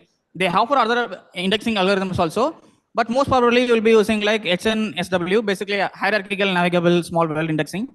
That will form the graph. Indexing will be formed based on the graph, and we have some hierarchy layers. Top layers will be having less number of nodes, and it will continue to the dense layers. So basically, the user input you are giving, user embedding will be landed to the top embedding, and we will continue to move forward, which is more closer to this current embeddings in the current layer, and we'll continue to there is no more until there is no more nodes. Basically, it will end up in the dense node. So based on doing this, we'll actually eliminate which is not related to the current user embeddings. So using this, we'll actually easily get the top K results which are needed. So this is the full end-to-end pipeline in Instagram how it actually uses. When you open the Instagram, it will actually calculate the user features and what all actually you are doing, and the user tower generate user embeddings for you, and it will be searched against the vector embeddings, vector database for the item embeddings. And the ranking model, Instagram has major ranking models, so it will actually rank those embeddings items, and we will be getting your reels. So this is the whole pipeline and everything. So who are all using Instagram extensively, you will be noticing like some brand right videos and everything. So these videos are actually using that. You may try to quit the Instagram for sometimes, but you cannot able to do that. Basically, you may feel that I may be unproductive or I may be lazy like that. Basically, Instagram has 1,000+ ML models just to watch you brain rot videos. So this is actually a tough one to quit the Instagram easily, because they have 1,000+ models just to watch you these videos. So this is the talk. Does anybody have any questions? Yeah, no questions.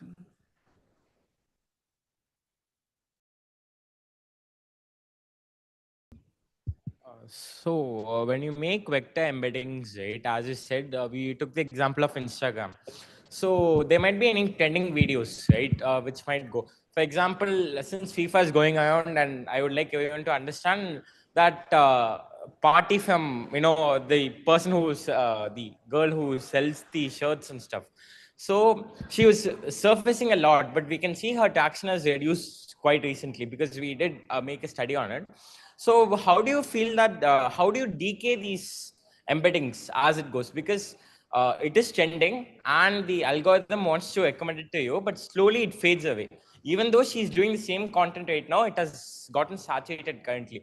So how does the algorithm predict, or when you're making any similar vector embedding, how do you integrate that so that it fades away? Basically, you're asking like if there is a content saturation, yes, how actually Instagram handles that basically? Yes, yes. I can find out that there is two blogs only on the Instagram engineering blog. Okay. So basically how they are actually describing is like they have some more ML models and ranking models. Okay. So some ranking models actually filter out the contents like harmful contents and everything. Also, it will actually have some noise also. Basically, if you're watching like more FIFA videos or everything, yes, yeah. Instagram doesn't want to do that. Once if you're watching more FIFA videos, you'll be saturated, feel saturated. Yes. So Instagram adds some noise, or else what it will do is it will check out your friends and it will suggest some unrelated embeddings that are in your friends. It will suggest that reels. So based on that, it will try to predict another usage also. Okay. But how does it fade away? Like at what point it stops? Because people still watch about football. Basically, like they have some your opinion. My opinion, like they have some current timings on anything. Okay. How much interest overall the boundary or gender based on the country demographic, they are actually interested in the particular content. Okay. Okay. There will be some other categories or things like also. Okay. Basically, I can find some 2 blocks only. So based on that, it was created actually. Okay, got it. Yeah. Thank you. Thank you. So. Yeah. The thing is like Instagram will have 2 data streams. So one of the data stream, it will just take your data from your advertisement ID. So if you're using Android, there's a ID called advertisement ID. So Google will give you data to everyone, to every companies. So advertisement ID is like they will take the data of like where you're living, what's your language long, whom you are chatting and what time you're chatting up. It will just give you all the data.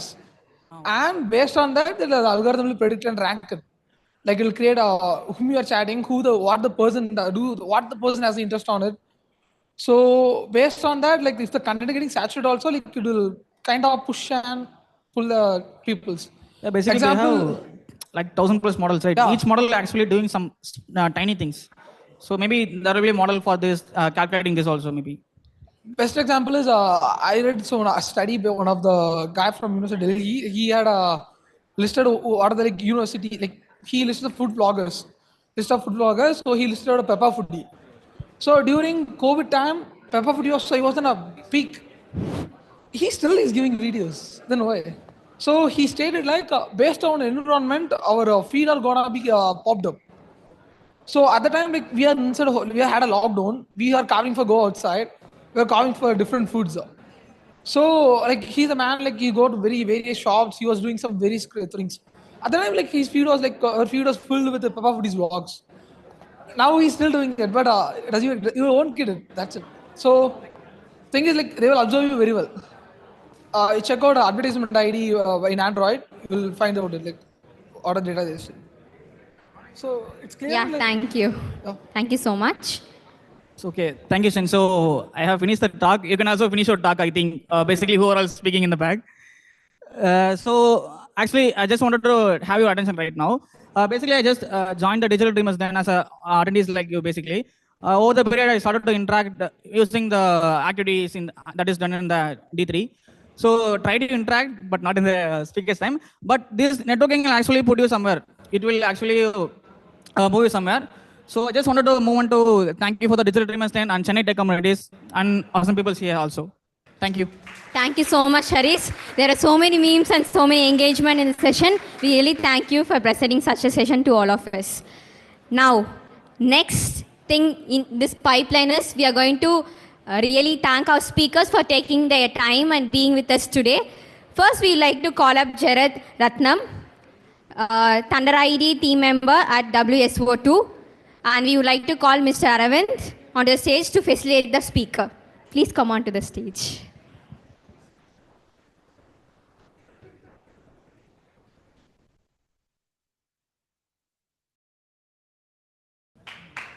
Can I give them a round of applause, guys? Thank you for taking your time and spending us this weekend.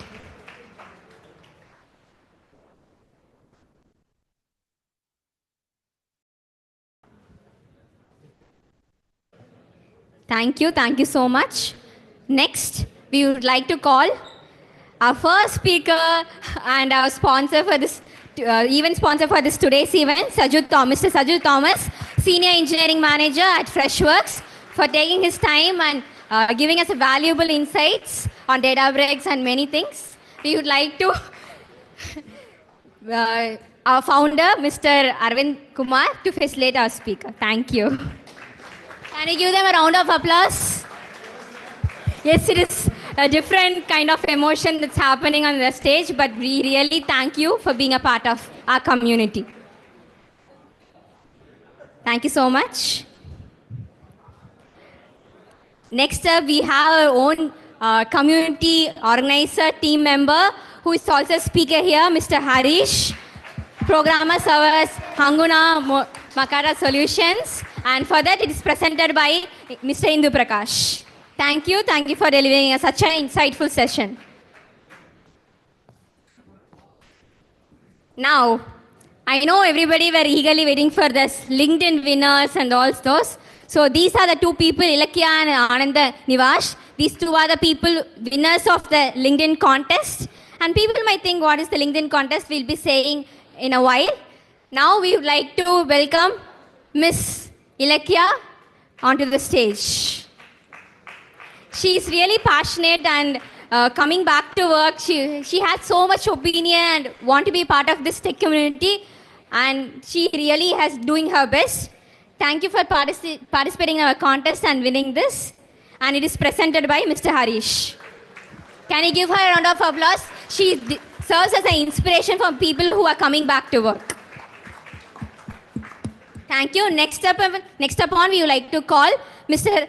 Ananda Nivash onto the stage. He's also a winner of our LinkedIn contest. Thank you for participating and being a winner of this contest.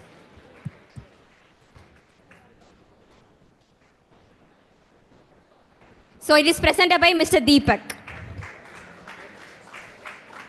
Thank you.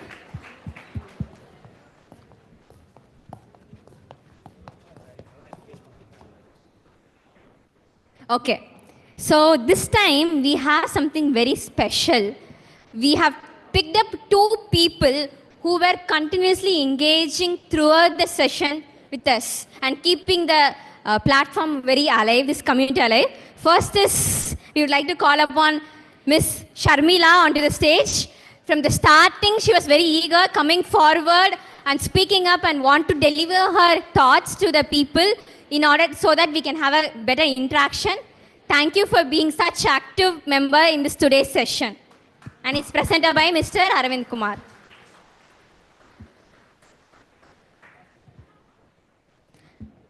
Next up, I would like to call, sorry, I do not know your name. Yes. Huh? Mithun. So Mr. Mithun, he was also very active throughout the session. So we would like to call him, and it is presented by Mr. Hemnath. Congratulations. From this, the takeaway is whatever situations we are in, if we make the best out of what is given to us, we definitely will be rewarding at the end. So this is the takeaway that you can have from this session. Meanwhile, we have few announcements that's gonna happen. Few community announcements and the partners that we have. First is Elastic Chennai User Group. So we would like to call the team of Elastic User Group on the stage to tell about their upcoming event that's happening on Chennai.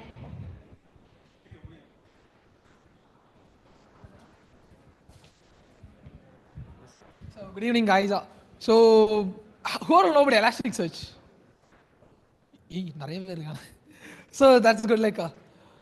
So we are conducting an event on August 8th regarding like Elasticsearch and workflow about AI. So the event will be so fun. So it won't be like more theoretical. We'll like add some more fun elements and many things. So the guys who are not know about Elastic, so I'll just give a brief intro about it. So what algorithms like SQLite is using up? SQL or any SQL database? Have an idea? SQLite in the architecture or like what is it using as a backend? Any idea like oh got it. So like Elasticsearch is like a veterinary database. They have lots and lots of purpose, like use pannalam. So it is one of the most used database. You can do whatever with it. You can do analytics, engineering, many things over there. So attend it, know about it, like we are in like in search and observability and security. So we will cover over all topics. So thank you. So simple as solana, adu or open source tool da. So mainly focused on observability and monitoring. So please do register. It's happening on like August 8th next month. So we are happy to host you guys. Yeah. So fast. Next up on, we would like to call the team of Fast United onto the stage. And one more announcement that I just want to say, like we have Fast India happening also. If you do not know, you can register for that. Hello. So hi guys. This is Lakshmanan, and I'm part of Fast United Chennai and from Dev2Ops as well. So who knows Fast United Chennai over here? Yeah, of course they know, because just now we had our flagship event Chennai Fast, and it is one of the core open source community in Chennai. Then have someone heard about from Dev2Ops community as well? Yeah, like it is a best DevOps community in Chennai. So both communities are collaborating together. Fast United Chennai X from Dev2Ops, which is gonna happen soon, maybe on July 18th or August 1st. We are just looking for venues. So if we get a new, like we'll just event. So and yeah, this is the Fast United team, and I would also like to welcome. Call upon Dev2Ops team. We have a community manager from Dev2Ops team here. You can have just give us a word. Hi guys, Vanakkam all. So I am Sharon Xavier as a community manager in Dev2Ops. So actively we have been doing, like you have seen D3 and all, like how they have a passion to unite everyone, include everyone in this platform. Likewise, we from Dev2Ops, we were trying to pull people, include them in this kind of a platform like this. So lately we have been collaborating with FOSCon. So I hope you people would take part in this conference, and also like people who really want to collaborate with us as a community partner or venue vendor, you can reach me out in LinkedIn. Thank you. Thank you so much. Thank you, team. Yeah. You can just scan this QR. The CFP and registrations is open. Like if you want to give talks, means just go on to the CFP and submit your talk. Obviously, we'll accept it. So one last thing is, Fascinated is like an open community. So if you have any topics you would like to present on stage regarding open source tool you use, or open source projects you contribute to, or you are looking forward to contribute to open source stuffs, you could definitely scan this QR and